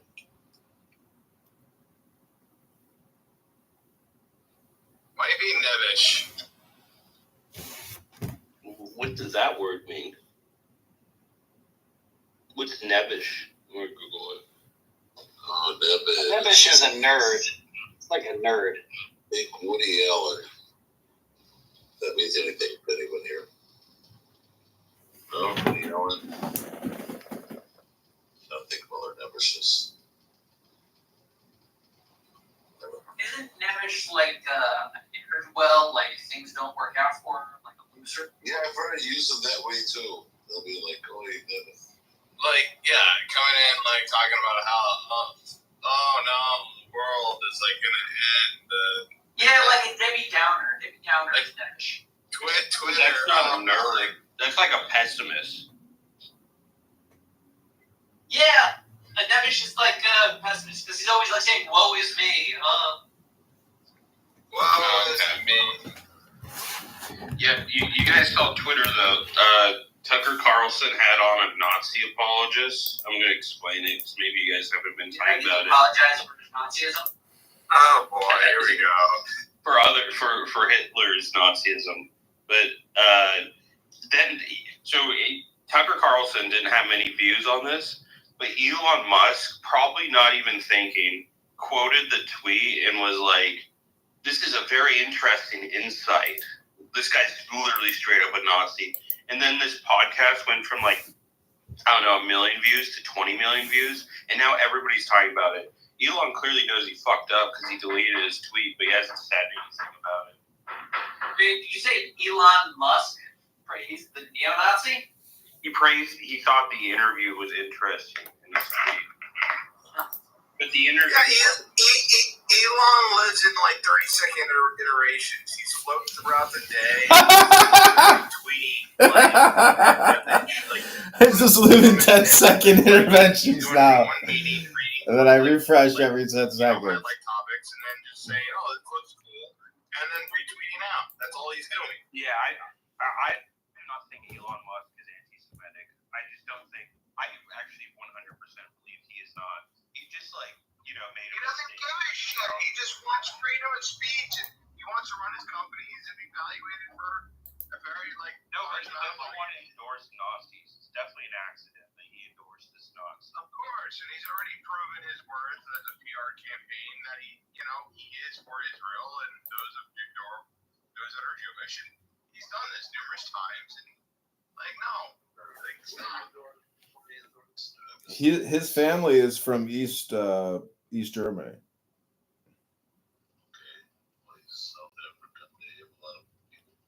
I'm not saying he's an anti-Semite. But I was laughing at what somebody said that he lives in like 10-second intervals because, I create a lot of these YouTube reels and they're 60 seconds or 15 seconds. And my point is, there's an expression by Alan Watts. He says, "You're under no obligation to be who you were 5 minutes ago." But you could also say you're under no obligation to be who you were 10 seconds ago. And so it's just basic. You're still going to use the same language and same memories. Like, you are kind of bad. I know, but you can upload new information into your brain by reading books. Yeah, but you'd only be updating it based on all the crap that's already in your brain. You're still you. I get it, but you're adding to it. When the soup. You don't have to be.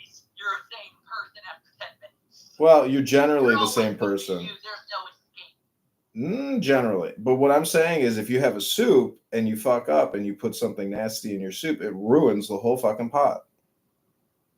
Can someone tell me who he endorsed? Because it was my question. Trump. Daryl Cooper. Nazi guy, which was Elon Musk is 100% behind Trump. 100%. He just interviewed him and had the biggest X experience ever, and he's giving him supposedly $1 million a day. Yeah, it's called X Spaces. I don't think that's a big shot. It's social audio. Listen, I am Adrian Dittmann, aka Elon Musk, and every night of the week, Elon Musk goes live on X. It's called The Conversation. His name is Adrian Dittmann, and I have been parodying him, and he knows it's me. He knows my face. He's blocked me. He says, "Bro, stop doxing me. You're not allowed to film my fucking rooms. They're not on replays for a fucking reason." Who is this? Elon Musk. He's Adrian Dittmann on X. That's his nom de plume. Oh, really? That's funny. Yeah, imagine me who's been recording Clubhouse for over 4 years. I find out that Adrian Dittmann is Elon Musk, and next thing you know, I start opportunity costing, what I'm listening to and what I'm recording. And turns out everybody on Clownhouse, except for some of you gentlemen, are not worth their time, in terms of me hitting a button. So Adrian Dittmann is my gold. Like, my videos of Elon Musk are going viral because he's a fart. He's just a human being who eats and farts, I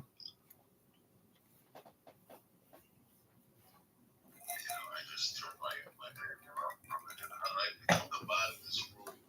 I agree.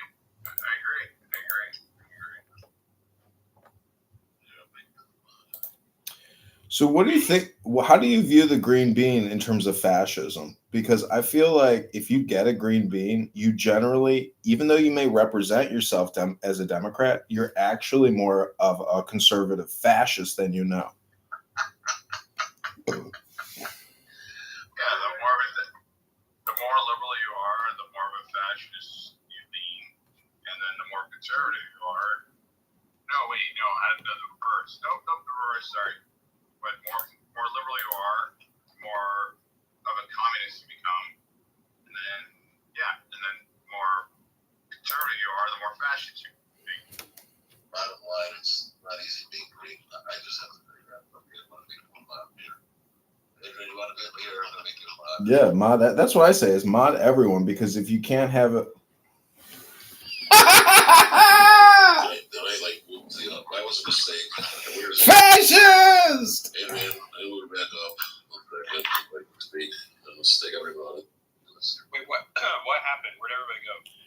No, what I do that all the time. What I'm trying to say is that everybody should technically be modded, because if the room falls apart because somebody has, word vomit diarrhea, then the room is just it's kind of pointless anyways. And so platforming Jew hate on this app is a syndrome. And I think a lot of people give a lot of people grace to let people platform, but I always shout down the platformers. That's just me. I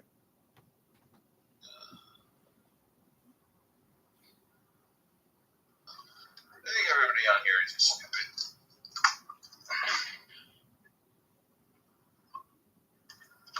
I don't pay any attention to anybody on this app. Buenos dias, everybody. Buenos dias, ¿cómo estás? Dame la papita. Oh, you motherfucker. You're gonna regret modding me. I'm just kidding. That was a joke. That was chill. Right after I said that, I was like, they're gonna move me down. Don't do it, please. We got Adrian as a mod. So I guarantee you that this room will bring in a Jew derangement syndrome.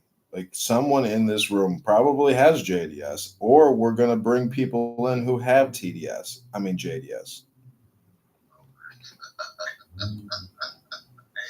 I wanted to address something that you brought up, man, and I'll be honest with you.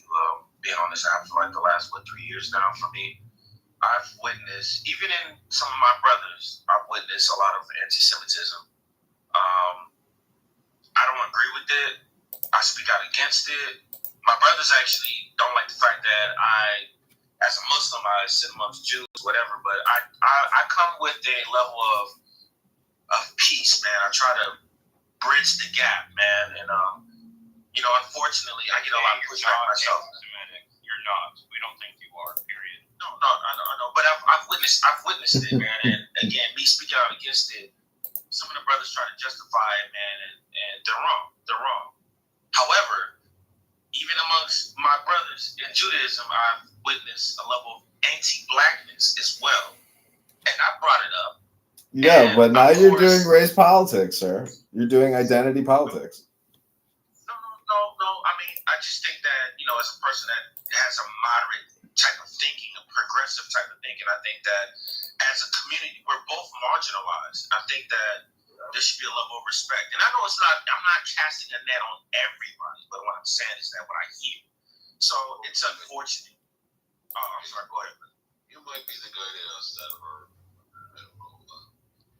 You notice when they start talking between groups, and then it becomes what we call the oppression Olympics. Like, we suffered more, no, we suffered more. Now, do you think that's two-sided, or is that one side, initiating this competition? Well, here's my response to that, and this is an analogy that I've made up. If you see two dead people, are you going to say which one is more dead? No, they're both dead. So something that is wrong, it's wrong, regardless who suffers from it or whatnot. The fact that it happened, it's wrong. You know what I'm saying? So that's how I look at it. We agree with you. I just think that, kind of what Eitan just mentioned here. I do see sometimes online, not necessarily on Clubhouse. I don't come on here too often, but like, black people kind of saying that us Jews didn't go through any oppression, and they kind of point to us being successful today. The oppression Olympics, is stupid. There's no point in doing it. I agree with you, Fleming, that if we're all, subjugated, we should stand together, and build each other up. But I don't really see, Jews engaging, I guess, in this oppression Olympics that I know of. Like, someone can correct me if I'm wrong. The most famous example would have been, what's her name? Whoopi Goldberg, out of all people. And, you couldn't use the word race. It was like territorial for her. Like, no, that's not about race. Well, no, it was about race. Why is that the most important thing for her to talk about on the subject? Maybe obviously. So I believe it's because all communication is hypnosis, and as soon as you start talking about black or white, you enter into racial identity politics, which can be trumped by essentially communication with regards to God. So in America, we were founded really on religious principles and enlightenment, and not on racial identity politics. So when you come on this app and you start saying, things about the black man, it becomes a hypnosis history lesson, which deals no new information or knowledge to bring more peace, which is what you stated early on, that you have peace in your life. So I'm just saying that most of the philosophy or religion information should bring peace in your life and not war. Stop Kamala Harris these things. You just word saladed that. I word salad it, and Kamala Harris is a communist, subversive, and she's an agent of the deep state. She's a dangerous woman. I think the issue really is based on like what Aton was saying, is that race is something different for different people, right? For Black Americans, the entire identity of Black Americans is really founded in the race politics, which Adrian here disregards, but doesn't think is real, because that's the inception of Black people in the United States. Collectively, generally, we have been trained to see people with similar or same skin colors as being the same race, where Hitler and Nazi Germany didn't have the same sort of understanding of race and race politics as people in the United States who were under the subjugation of white supremacy or white racism had to deal with. Okay, but that's great, because Agent said this was really great thing that you said, and that is something that I wish I could hear in any dialogue that we have here. If anybody's been to college and they've taken like Composition 101, or they've been in like a debate team or something, there's always a point where you acknowledge what your opponent says. You're like, well, although this could be seen as and then you respond with your own logic. But that doesn't seem to be happening in Clubhouse at all. There's absolutely no acknowledgement that the Holocaust could have been a racist thing, or it was terrible that it happened. However, there's another suffering that's going on. It's never ever. It's always 100% wiping out this visit. And I can't understand this word. Wants to say something, Daniel?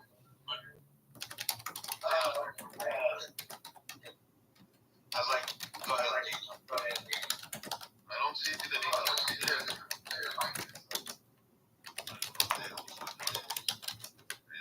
Mute yourself, Aton.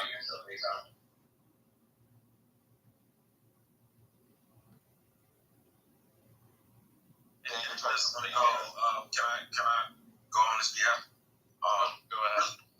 Really quick, unfortunately, Clubhouse provides a platform for individuals who want to speak out that don't have the balls to say it to your face in person. So you deal with racism, and again, I don't mean to steal this away and mention anti-blackness. What I'm saying is that I was addressing what Adrian was saying as far as the level of anti-Semitism that he has experienced and you guys have experienced. What I'm saying is, from another perspective, is that I've experienced a level of anti-blackness, a level of racism that exists on this app. Because a lot of the people that say things on this app, you're talking about Nazis, you're talking about people that are anti-Semitic. Yes, they exist. I've heard it for myself, and when I get a chance, I speak out against it. I see you're wrong. You know what I'm saying? What you guys are dealing with right now is the so-called Black Hebrew Israelites. I've got into it with those dudes, man, back and forth. And of course, they're anti-Muslim as well. they made comments about, you know, the Arabs and this, that, and the slave trade. We can go back and forth with that. But I get into those dudes all the time. They even come into the Sunni rooms, and we have to pack them out, man. And you know, I know the slurs that they refer to Ashkenazis. I'm not going to repeat that here, but yeah, man, this provides a platform for idiots like that, idiots in those communities, man. So I'm sorry you guys have to deal with that, man. But Clubhouse is a hodgepodge of bullshit. I've come to the conclusion of that, man. Not this one particularly, but just it's more idiots on here than not, man. That's interesting. I think when we're talking about oppression, and some people talk about conceptual ideas, obviously, and it's not a physical thing where I take it now and you don't have it if I have it, and that's what I've seen. I'm trying to be delicate here. I've seen this perception prevail in the predominantly African American discussion here. When it's Jews and African Americans talking, it's the African American that will say, wait, the Holocaust wasn't nothing compared to the slave trade, or this was nothing compared to the, nothing is a pretty bad word to use, by the way. But again, I don't know. I think that has to be addressed, that it's not a competition, and that we know it's not. It goes back to my analogy, brother.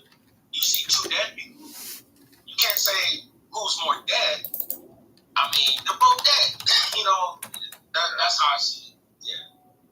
Dude, well, I agree with you, but dude, I just had the. You guys can hear me. There's construction happening, right? Yeah. Okay. I was just on Twitter, and some dude was going off about how Hitler's not a bad guy, and I just responded with a one-sentence response. Hitler, it's anti-Semitic to believe Hitler wasn't the bad guy. And some Jew just responded and said, did some Jew tell you to say that? Dude, Twitter's crazy. I just called him a retard, that's what I do. But, yeah, I don't know. But, I mean, we have to, us Jews, deal with, like, a lot of that shit. That, like, you know, our suffering can't be suffering. If our suffering happened, it was either our fault or it was a good thing it happened. And actually, it was probably our fault. We're the ones who caused it. And the good guys are always on the other side. This is how, you know, these people think, you know? And it's like, I don't think that, like, I don't see black people doing this on Twitter. In fact, I only see white supremacists, you know? So I can believe that you hear anti-blackness. I'm not saying that I don't see it, but I don't see, like, you know, I do hear about, like, black people being anti-Semitic. I don't see that on Twitter in comparison to, like the white people on Twitter are terrible, you know? And they're probably the ones who are also racist against black people. So, you know, we both kind of have the same people cascade us, you know? But be honest, how can anyone come on this app day after day, week after week, month after month, and have Jewish derangement syndrome where all you really do on this app is talk about Jews? It's very strange to me. There's a lot of people, there's some people whose identities are entirely entrenched by Jews, right? So Hebrew Israelites, their identity is to subvert Jews or Judaism. So are some evangelical Christians, hardcore Christians. And then you have the Palestinians who believe that they were subverted by Jews in the land that they call Palestine by Israel. So this is why you have these people with these identities, right? It's either one is subverting the other or is being subverted by the other. So this causes, like, a lot of things. If you listen to what people are actually saying about Jews, a lot of, like, the Hebrew Israelites, they're crying about not being recognized as the real Jews. The Palestinians are crying about the idea that the Jews have robbed them of the idea of having a land of their own or their own country, even though they had the opportunity to have a Palestinian country, but they rejected it. Christians, their whole thing is about Jesus, Jews rejecting it. They're Jews who created the religion that they sort of value, rejecting the idea of Jesus, which is their sort of eschatology, and the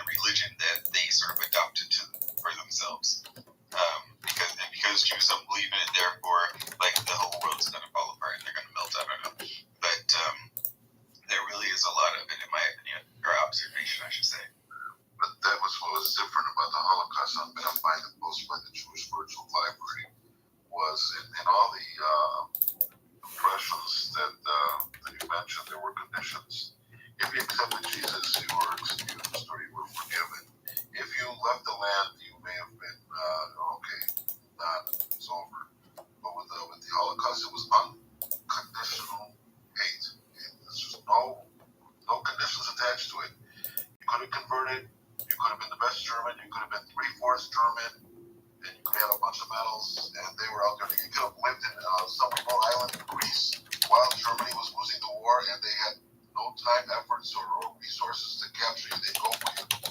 The Holocaust was something different in that respect. Simon, Micah? No, I agree with what you heard too. Yeah, I agree with you. It was unconditional. Let's not forget the echoes to those that are not here. So let's not forget what the narrative is, what Eton is talking about. I mean, it's absolutely true. Like, I think we tend to paint different narratives of like what really transpired and what other people feel and think. And I think in the end of the day, it's exactly what John is. Well, this is the responsibility of being a historian. If you make it to 40 years old and you have some means, you got to get yourself some books. Adrian, please get a different mic. It's horrible. Thanks. I think that one of the things that is going to eliminate anti-Semitism is space exploration. And think about it. When we finally make contact with other beings, right, on a different planet, when they ask you, where are you from? I don't know about you, but I'm going to say, I'm an Earthling. I'm from planet Earth. Was this like an Anunnaki thing? This reminds me of you ever see Mel Brooks, The Jews Are in Space? One of those crazy Space Jews, yeah. Yeah, that was a funny movie, right? But what do you think of this quote from Jean-Paul Sartre that said, which I quote to Sartre was a communist, fuck him. Okay, but he, even a broken clock is right twice a day. He said, if the Jew did not exist, the anti-Semite would have created him. Now, what do we think of this comment? I mean, I agree. I think that this is also, generally speaking, that communities of people, even within isolated communities, create enemies amongst themselves, right? Everybody needs a type of enemy of itself. Yeah. Well, again, I don't want to take away from anyone else's suffering, but anti-Semitism has a few special qualities to it because there are two books out there. They're bestsellers, okay? The Quran and the New Testament, which I don't know if they're like their whole that is condemning Jews, but there are lines in there that have caused people to hate Jews. And these books are going to be around, and they have been around. And it means someone in New Zealand who just does his sheep all day, or someone in Iceland that has never seen a Jew in his life, he already hates Jews. Okay, it's not the same thing like when we talk about immigrants coming in, taking our jobs or something. Again, I point out this is unconditional hate. What can you do? And Hermes has brought up and said, well, if we go to space, maybe they won't hate Jews. But what do you say, Hermes, or anybody? I think is unconditional. What is unconditional? The hate or acceptance? I think the Jews are the only people that have been hated without ever actually have known one at all. There are people who have never known Jews, have never seen a Jew, nothing.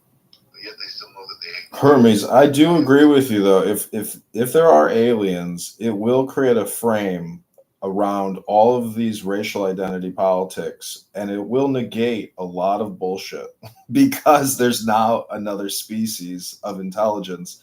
But I think that's so far out, it's just a ridiculous hypnosis. I was going to say something else. I mean, so the fact of the matter, Eitan, is you're right. Most people don't even know a Jew. We're like, 0.2% of the world. Most of us live in Israel or in the United States. Actually, 90% of us do.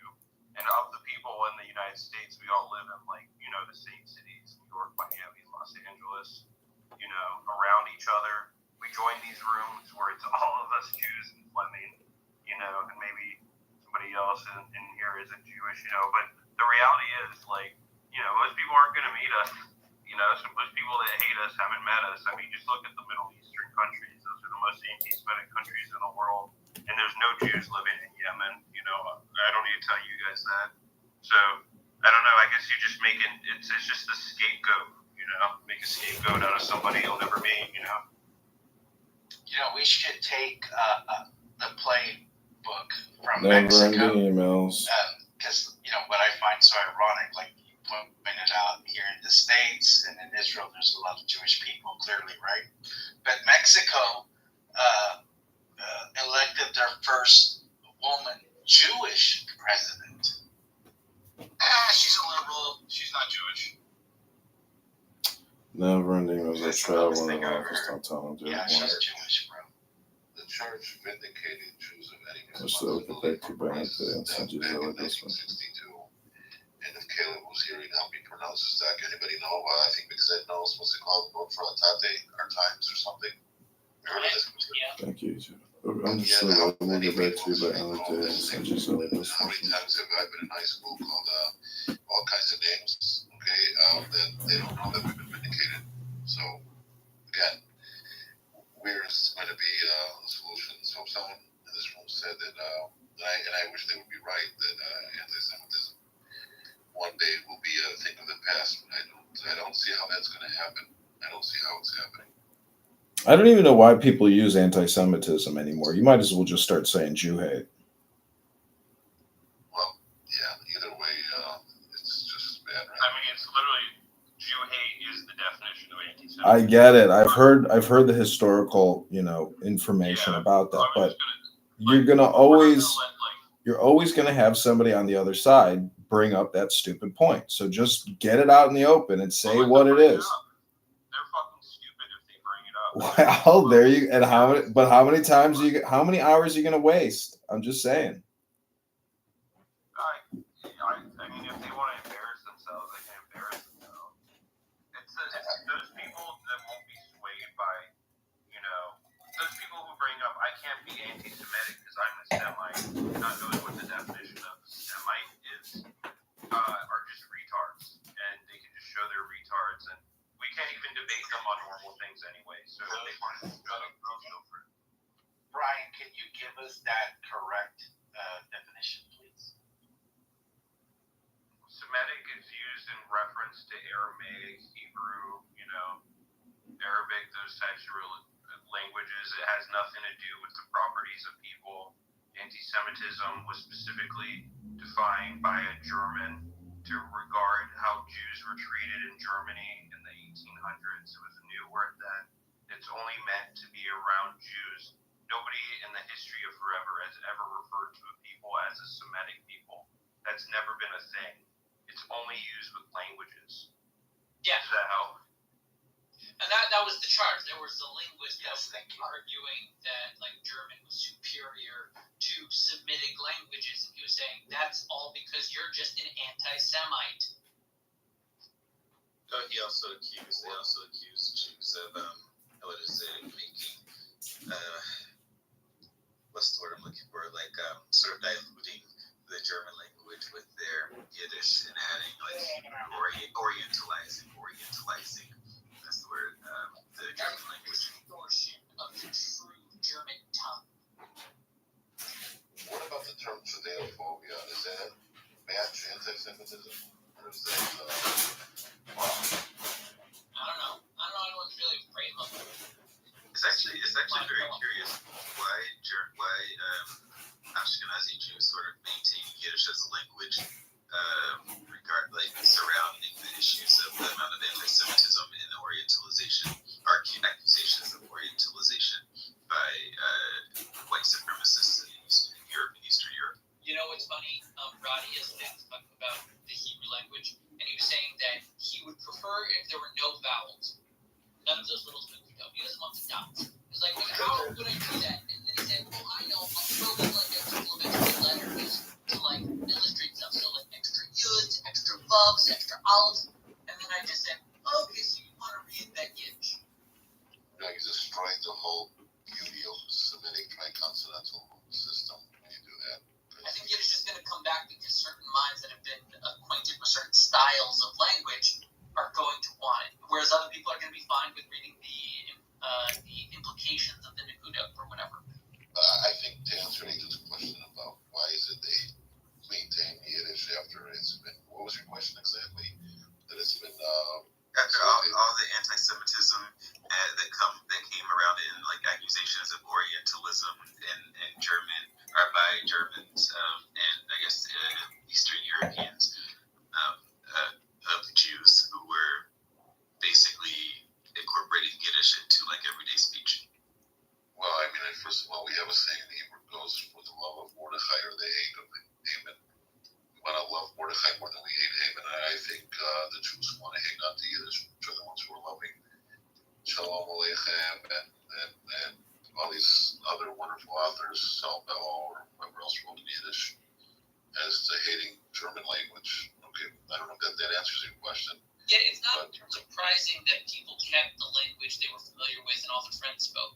What's weird is that a whole generation of Jews voluntarily decided to start speaking in a language they were not that familiar with and revive it. Hebrew? That's the weird bit. Whoa. Wait, not necessarily. So I think there's two things to unpack there.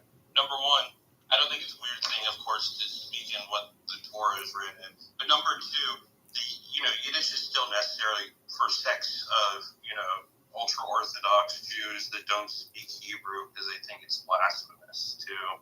I feel like that's also. Listen, if you don't like klezmer, you're just not an intelligent person. I mean, klezmer should solidify your Jewish derangement syndrome once and for all.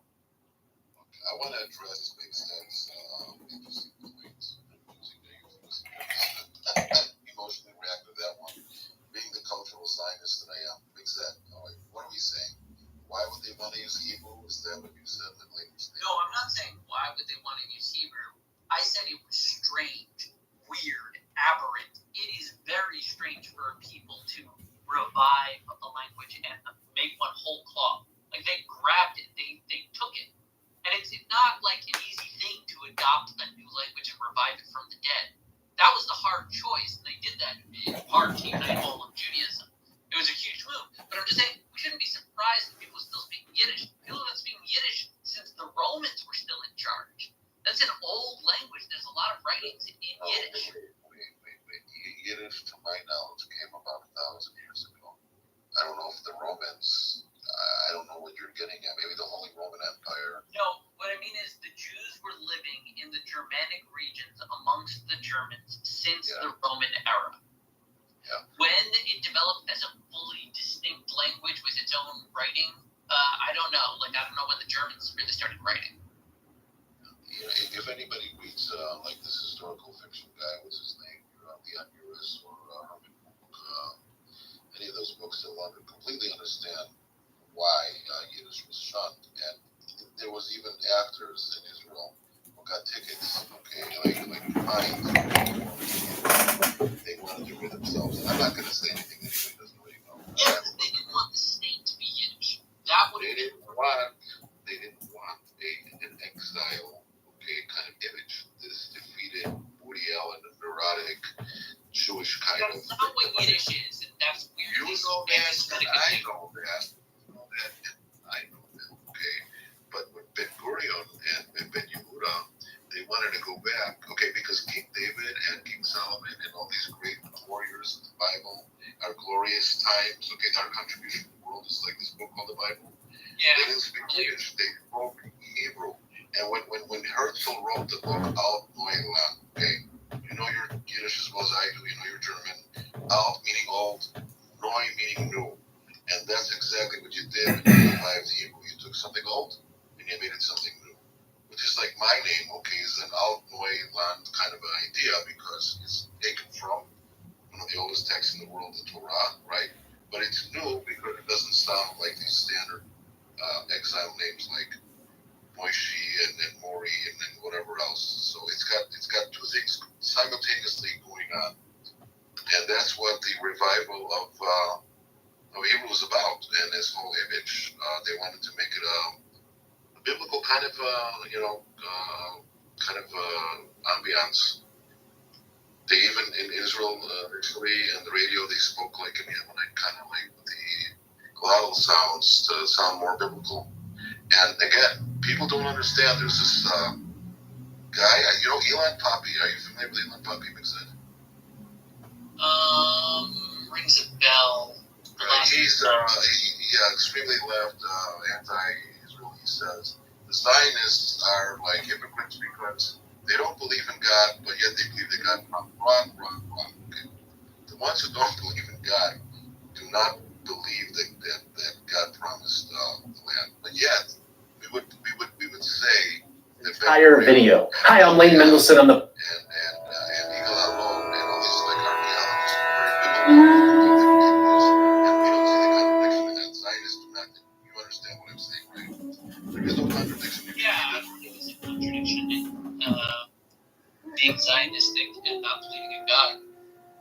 No, not being Zionistic, being completely infatuated and enthused about the Bible. Yeah, I mean, if you're Jewish, you're going to be enthused about the Bible. It's our history. And the national document, and you're going to see your history there, your language there, you're going to see your glory there, you go there. Yeah, you can love America and respect the Constitution. Okay. But if you love America, it's more likely you're going to be interested in the Constitution. And if you're really jazzed about starting the Jewish state, you're probably going to be curious about the history of the first Jewish state. If you love America, I would put this differently. If you love America, you likely love the Constitution, even if you haven't read the words. I haven't read the words word by word, but I know what's in it generally. You're the mastermind of forming a Jewish state to resolve a current, modern, horrible crisis of pogrom in the Pale, then you're going to be thinking about the original state for the Jews. The original state for the Jews would be? The Davidic monarchy. I agree. Okay, but it's beyond the physical. Okay, we're talking about something psychological here. And we're talking about the psychology of, we don't call it the exile. We call it the diaspora, and there's a reason for that. You know that reason? You want to share with everybody? I don't know what reason you want to say. Go ahead. Because the Zionists believe, okay, there's the galut, okay, that's the exile, that's victimization, right? And then there's the Geulah, which is redemption. Okay, now, you cannot have an exile if you have redemption. It doesn't mathematically make sense. Yes. So what you have now is a dispersion by choice. And when you have a diaspora, that's exactly what the word is. It is by choice, not by exile. Diaspora is not by choice. It's just a broader term. Exile would be that you were kicked out. In practice, maybe that's the case, and that's where it came about. But in practice, diasporas are generally kicked out. Like, look at the Iranian diaspora. They were kicked out, many from the Ayatollah. Yeah, that's what I'm saying. Diaspora is a broader term. Again, you're all making perfect logical sense. If you're going to use a dictionary word, I'm using the dialect of Zionistic dialect here. There is a leap from exile to diaspora, no matter how we define it. Yeah, but you're thinking is that if they actually have a sovereign state, they're no longer denied by God. They're not exiled. Again, Zionism is about you're not a victim anymore. You're not a victim, and this is why mentioning Sartre one more time. This is what he loved about Zionism, because it completely proved his existentialism, being that nobody has an essence. They choose along the way. They exist first, and then they form their essence. And this is what Zionism has proved. We are not these schnooks. We are not. Yeah, but look at the word diaspora. I mean, it has the word die in it, and that. Okay, you guys are talking over each other.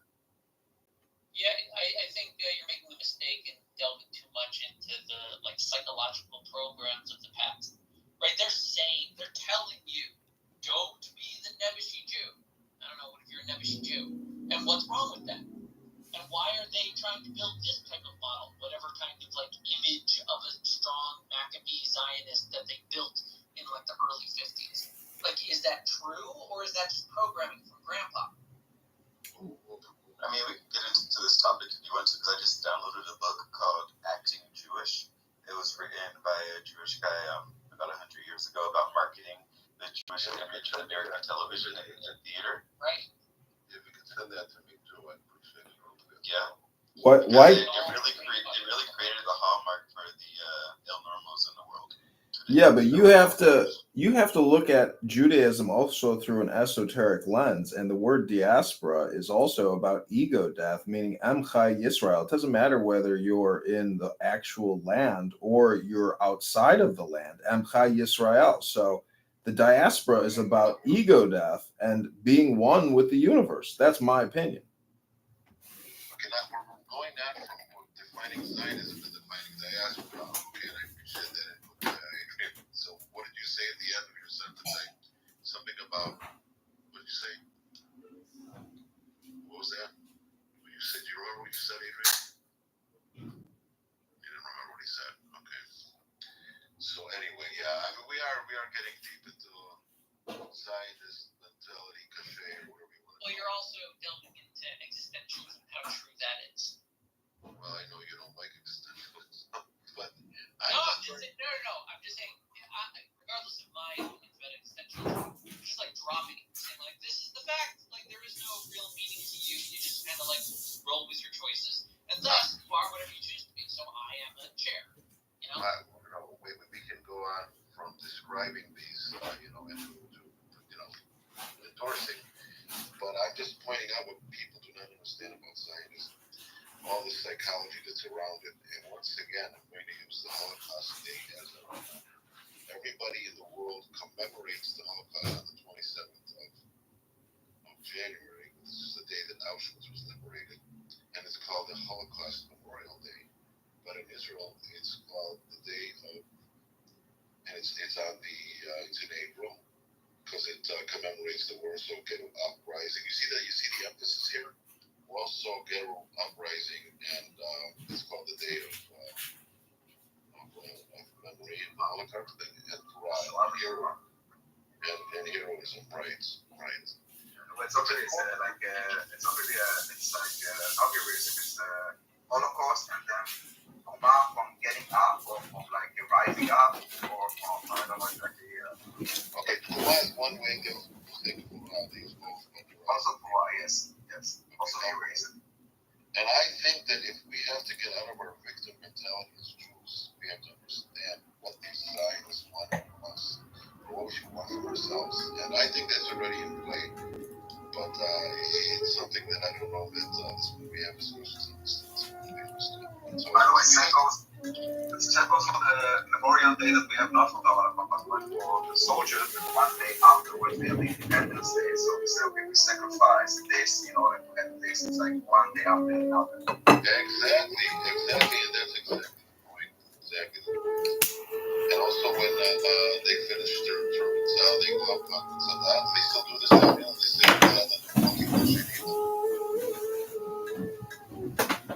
I don't know if they still go there, but yeah, they do say it. Not so often, but not so common. Yeah.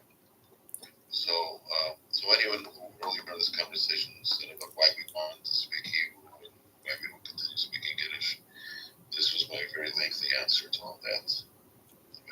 I mean, you do understand why Black Hebrew Israelites love what they do, though, correct? What do they have to do with anything in this? Why? Because they are parroting or mirroring, the truth, and they are just creating content. Basically, they are commercializing or culturally appropriating for, essentially financial and power, political means. I don't know their motives. Yeah, we got to get rid of the Black Hebrew Israelites. I think their logic's ridiculous, but it might be intriguing for cognitive psychologists to see the power of denial and how one really can lie to them. So it's just unbelievable how this is taken off. I mean, to really think that people who are really descended from West Africa and who do not look like anybody else in the region that they're talking about. But you got to understand, they're drawing from an origin story. So what they're doing is technically, it's fraud, but they are still drawing from the origin story, which is really a universal origin story. It's called wishful thinking, and some might say, and I've been told this, that the whole Jewish chosen people idea was a coping mechanism, and they're just cut and paste and stealing someone else's, coping mechanism.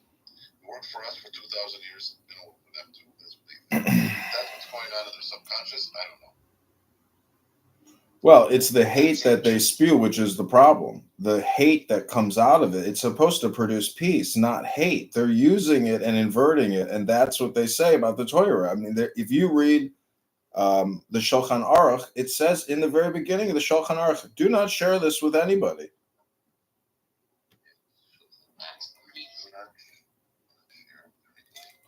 I said that sounds greedy. I mean, the Shulchan Aruch is a very complicated book. I can't, it's tough. Okay, what do you think? We're not supposed to share our Judaism with anybody. It straight up tells you in the front of the Shulchan Aruch, it's not just a copyright warning. It goes very deep into what you should and should not do with that book. Yeah, keep your Judaism in your pants. Is that what it says, Mayor? I mean, let's be honest. Most people are. You should wake up like a lion, be like an eagle. Nothing about not sharing that. But you can read it, that's Adrian. No, what I'm trying to tell you is most people will never, ever pick up Shulchan Aruch and actually read it. So, I'm just saying. You can do it right now. It's very simple Hebrew. You can read the thread that doesn't talk about that. I'm not saying that. I'm saying that it's a part of the copyright warning in the front. Is it goes deeper than just a basic copyright warning. It's not part of the text. Okay, but that's all due respect, Adrian. But that's in a way that it's display of victimization when we're talking about our people. Then we have to say these other people think, these other people want, these other people say. I don't see the connection. No, I'm not presenting a victimization mentality. I'm just bringing up observations that I've had. That's all. Nothing that Black Hebrew Israelites have to do with science and whatever. Well, I don't totally agree with you. I think that part of the construction of Zionism, as opposed to Judaism, involved a propaganda movement, a media campaign, a definition of Judaism, and an awareness of the different strains of Judaism. Whereas previously, what difference did it make? If I was Jewish in England, I knew the English Jews. If I was Jewish in Russia, I knew the Russian Jews. But Zionism, with it came the age of propaganda. Judaism had to be opened up, explained, clarified, delineated. And I think from that comes some fans. I don't know if it was Judaism itself that was on trial or examined or anything. Yes, it was. Zionism was always about Judaism and Jews. I'm not saying that it was. Like Herzl in France, coming from Hungary, has to think about the Jews of Spain, Israel, the Ottomans, and the Russians. And I'm not Mostly think about the Russians. I'm not denying that we're touching upon different parts of the elephant. It's touching on the tail of another leg. What I'm saying is, Herzl's primary concern wasn't about any of this cultural mumbo jumbo that I talked about in the last 15 minutes. Herzl just wanted to remove. He was more interested. But he was more interested in removing something than creating something. He wanted to remove all these pogroms and all this anti-Semitism and all these other things. He wanted to remove suffering. Do you know the nightmare that kept Dreyfus up? That I just told you the answer. It kept Herzl up. It lit a fire under his ass. He wrote feverishly for 10 years after the Dreyfus affair. That was the thing. He wanted to avoid that. He said the Jews will never be at home in France. He was like firm on it. He's like, you can't live in this like secular place where the Jews are buying. It's like it's gonna turn on them after the Dreyfus. Wait, no. What's against secular? I don't know that he was concerned.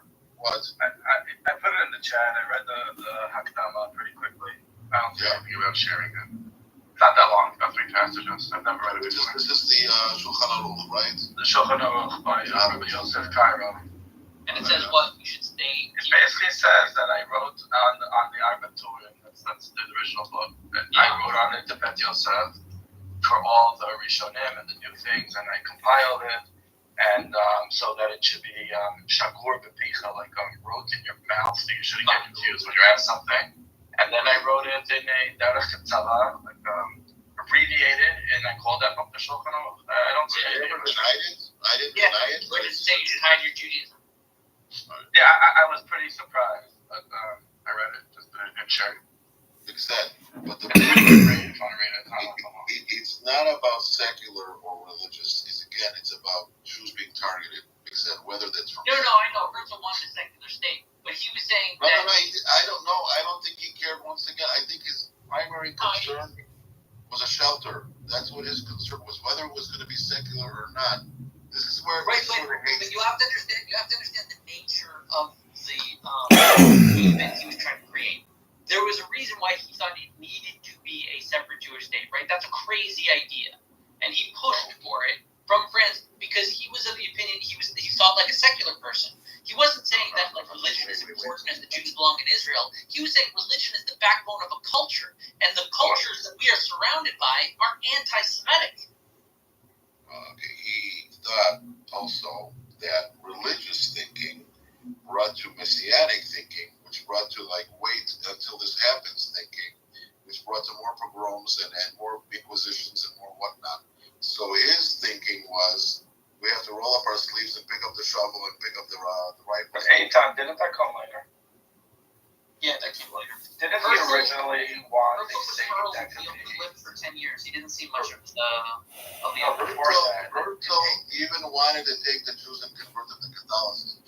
Yeah, he wasn't converted. Yeah, he thought it would make peace. I'm not sure about Catholicism. But he wasn't such an idealist. He wasn't at all an idealist. I didn't say he was Jewish. I'll tell you why this is In important. 1898, when he made the first Zionist convention, he kept it very agnostic of how the state would look, and he said, well, the Jewish will get there. By the third Zionist convention, he announced cultural Zionism. So his opinion evolved, and then it became a very specific view of what the country would look like, and it's kind of humorous today. He wanted semicircle houses. He basically wanted to build a very rigid society like Vienna. He wanted many things, and he wanted a 7-day work week, and that's all wonderful. The point I'm touching upon, and I don't know if it's said in any way intended in this is a very, very delicate, very sensitive point in this realm. Because was the health Herzl, to say Herzl was a secular is one thing. To say that he wanted a secular state is one thing. To say that he actually said, we know we have a Jewish state, when we have a Jewish prostitute being arrested by a Jewish policeman, arrested in a Jewish jail. That's what he said. I don't know if somebody said it. Yes, okay, it gives you goosebumps. But that's one thing to say that, and to say that he was anti-religious is a completely other thing. I didn't say he was anti-religious. You did not He say was that. Well, why are you surprised? Okay, but the point is, I said he was a secular person, and he related to religion like a secular person of that era. He thought that it was the backbone of a civilization, and he was surrounded by civilizations that were burned in anti-Semitism. If I took you out of context, then apologies. I don't think he was a standard secular person of the generation. I've had discussions with him. He was German, which was very typical. He was at least second generation secular, maybe third. He was more removed from religion than the standard secular person of the time. Yes. If you go through his biography, it's very different different from Gregorian's. Assimilate. And Gregorian's is much more standard. Yes. Herzl's story is the story of a Jew that wanted desperately to not be Jewish anymore and found that his only solution was, in fact, I don't even think so. I don't even think so. He's a product of people who didn't want to be Jewish anymore. He didn't even know that Zionut was a good idea until someone told him. He was very. He didn't want to be Jewish either. He tried to convert. Wait. Let's distinguish here. Let's make a fine point. Did he not want to be Jewish because he despised Judaism, or did he not want to be Jewish because it was a synonym for being a victim? And that is It was a synonym for being a victim. The point is brainwashing. But he's a later generation. That's what's odd. Most of that generation was navigating secularism. Yes. He was born in. Why can't you just say he was a Kabbalist?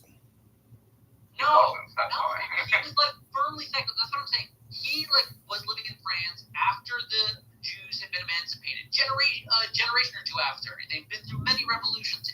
He's loyal to the state. There are Jews serving in the military. It's like the modern age. And he sees Dreyfus and he goes, holy shit, we're fucked. They're still the same people. Just because they're using the metric system doesn't change the anti-Semitism of the past millennia. Well, I read a book about Herzl. At the very end of it, the last page, the last word is colossal. That was fascinating. Thank you for that. No, I mean it's a story about how he went before the Sultan, and the Sultan saw the spirit of God in his eyes, and then the end of the book says it can only be summed up. His achievements can only be summed up in one word, and that is colossal. But he was an amazing writer and an amazing speaker. Like, he galvanized the Jews of that era to really get up and do it. And he was like the speaker on the topic. Okay, well, I wish that, like in Israel, because there's so many divisions, and one of the things they do in Israel is they commemorate Herzl's birthday, whereas they have ceremonies and whatnot, and there was like a very religious, I don't know if he's the mayor of Jerusalem right now, but he specifically made it a point not to show up because his religious background prohibited him from going to this. You know, you can go on eBay or Amazon right now and buy books by Theodore Herzl, and they'll knock your fucking socks off.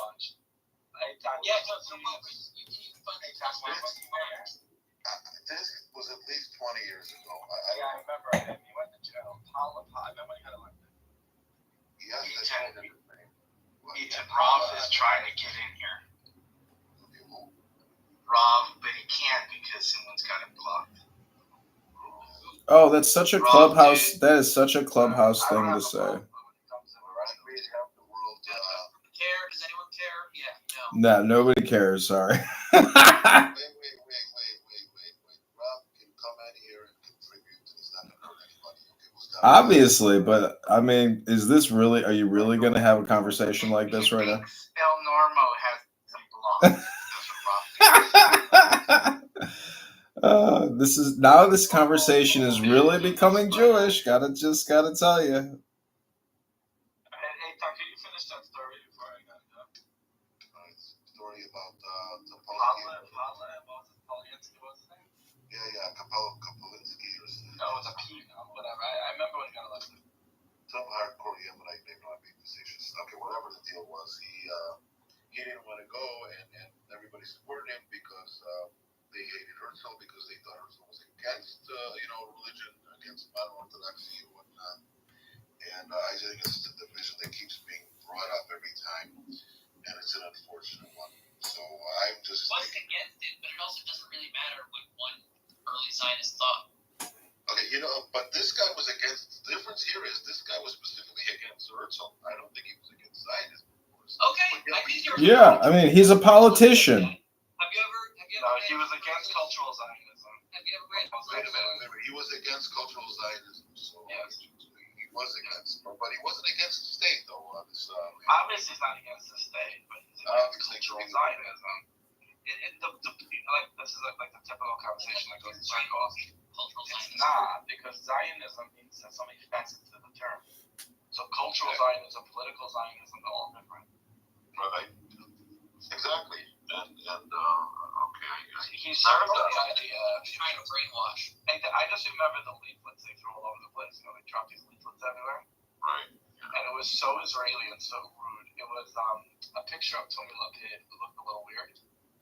And it said something like, since the election, he's been smiling. And if we elect this mayor, he'll finally stop smiling. Magiello. It was the advertisement of vote man. Right. All right. I'm going to Normal. You there? Normal's not answering me. He's not even in the room. Okay, Normal's going to go down to the audience, so this is nothing hostile. Hello, Normal. Okay. Oh, are you talking about? I don't have anybody blocked, but are you really trying to coordinate? You don't need to have people blocked. I realize the consequences of making everybody a mob. I'm trying to be a democratic person. The price with everything. Okay. Rob, dude, I'll go in this dispute that he's having with this other individual. I take.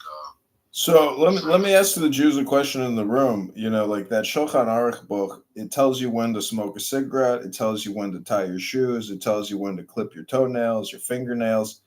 I mean, these are big things that you can't really overlook, especially clipping fingernails. And I know that may sound ridiculous, But when you are poor in a shtetl and you have 2 candles and a half a loaf of bread, which is soured, and your milk is, not being produced by the cow, every little moment of your life is an intricate moment. And cutting fingernails is a difficult thing to do on a shtetl. So I'm just saying that there's even cultural significance or esoteric significance for clipping one's fingernails. And if you look up, there's a Jewish folklore book that goes deep into it. But I'm just wondering if Jews here are even, hip to be square.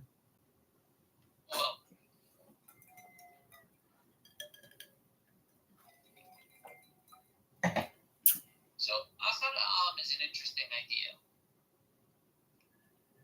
The idea of cultural Zionism. To some degree, it's really Judaism. Cultural Zionism is Judaism. Yeah, I mean, this is what he said. So problems in Judaism and so always. A quick poll: does anyone at all care about either Candace Owen or Shmuley B'Teach? I like Shmuley B'Teach, and I dislike Candace Owens. Okay, so if you saw nationalism as a way to reconnect Jews to Judaism, putting forth ideas of creating settlements in Eretz Yisrael, filled with well-versed Hebrew speakers and a core adherence to Judaism. He saw the land of Israel and the Hebrew language as integral parts of the Jewish national heritage and not necessarily of religious significance. So even though he might not have had like a religious devotion to Judaism, what he's espousing is let's be religiously devoted to Judaism.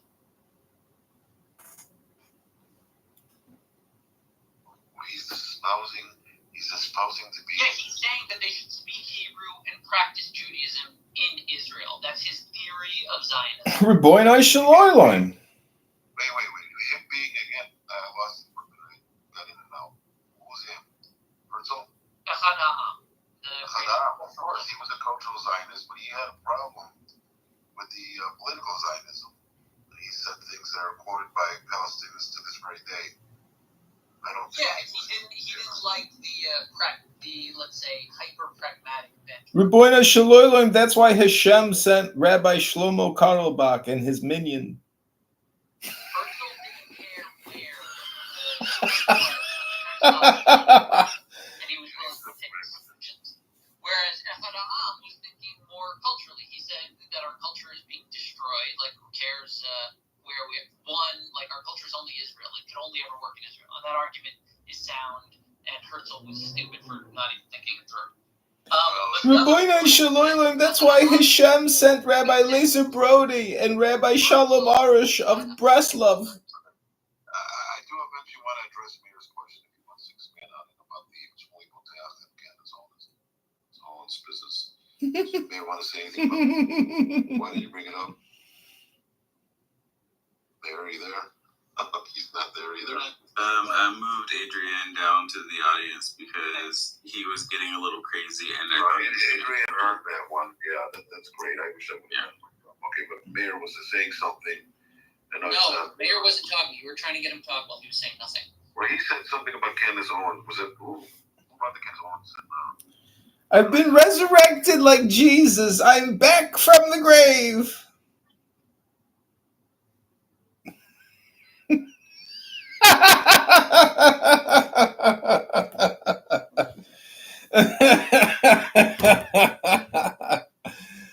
I'm back like Jesus. I've been resurrected from the grave.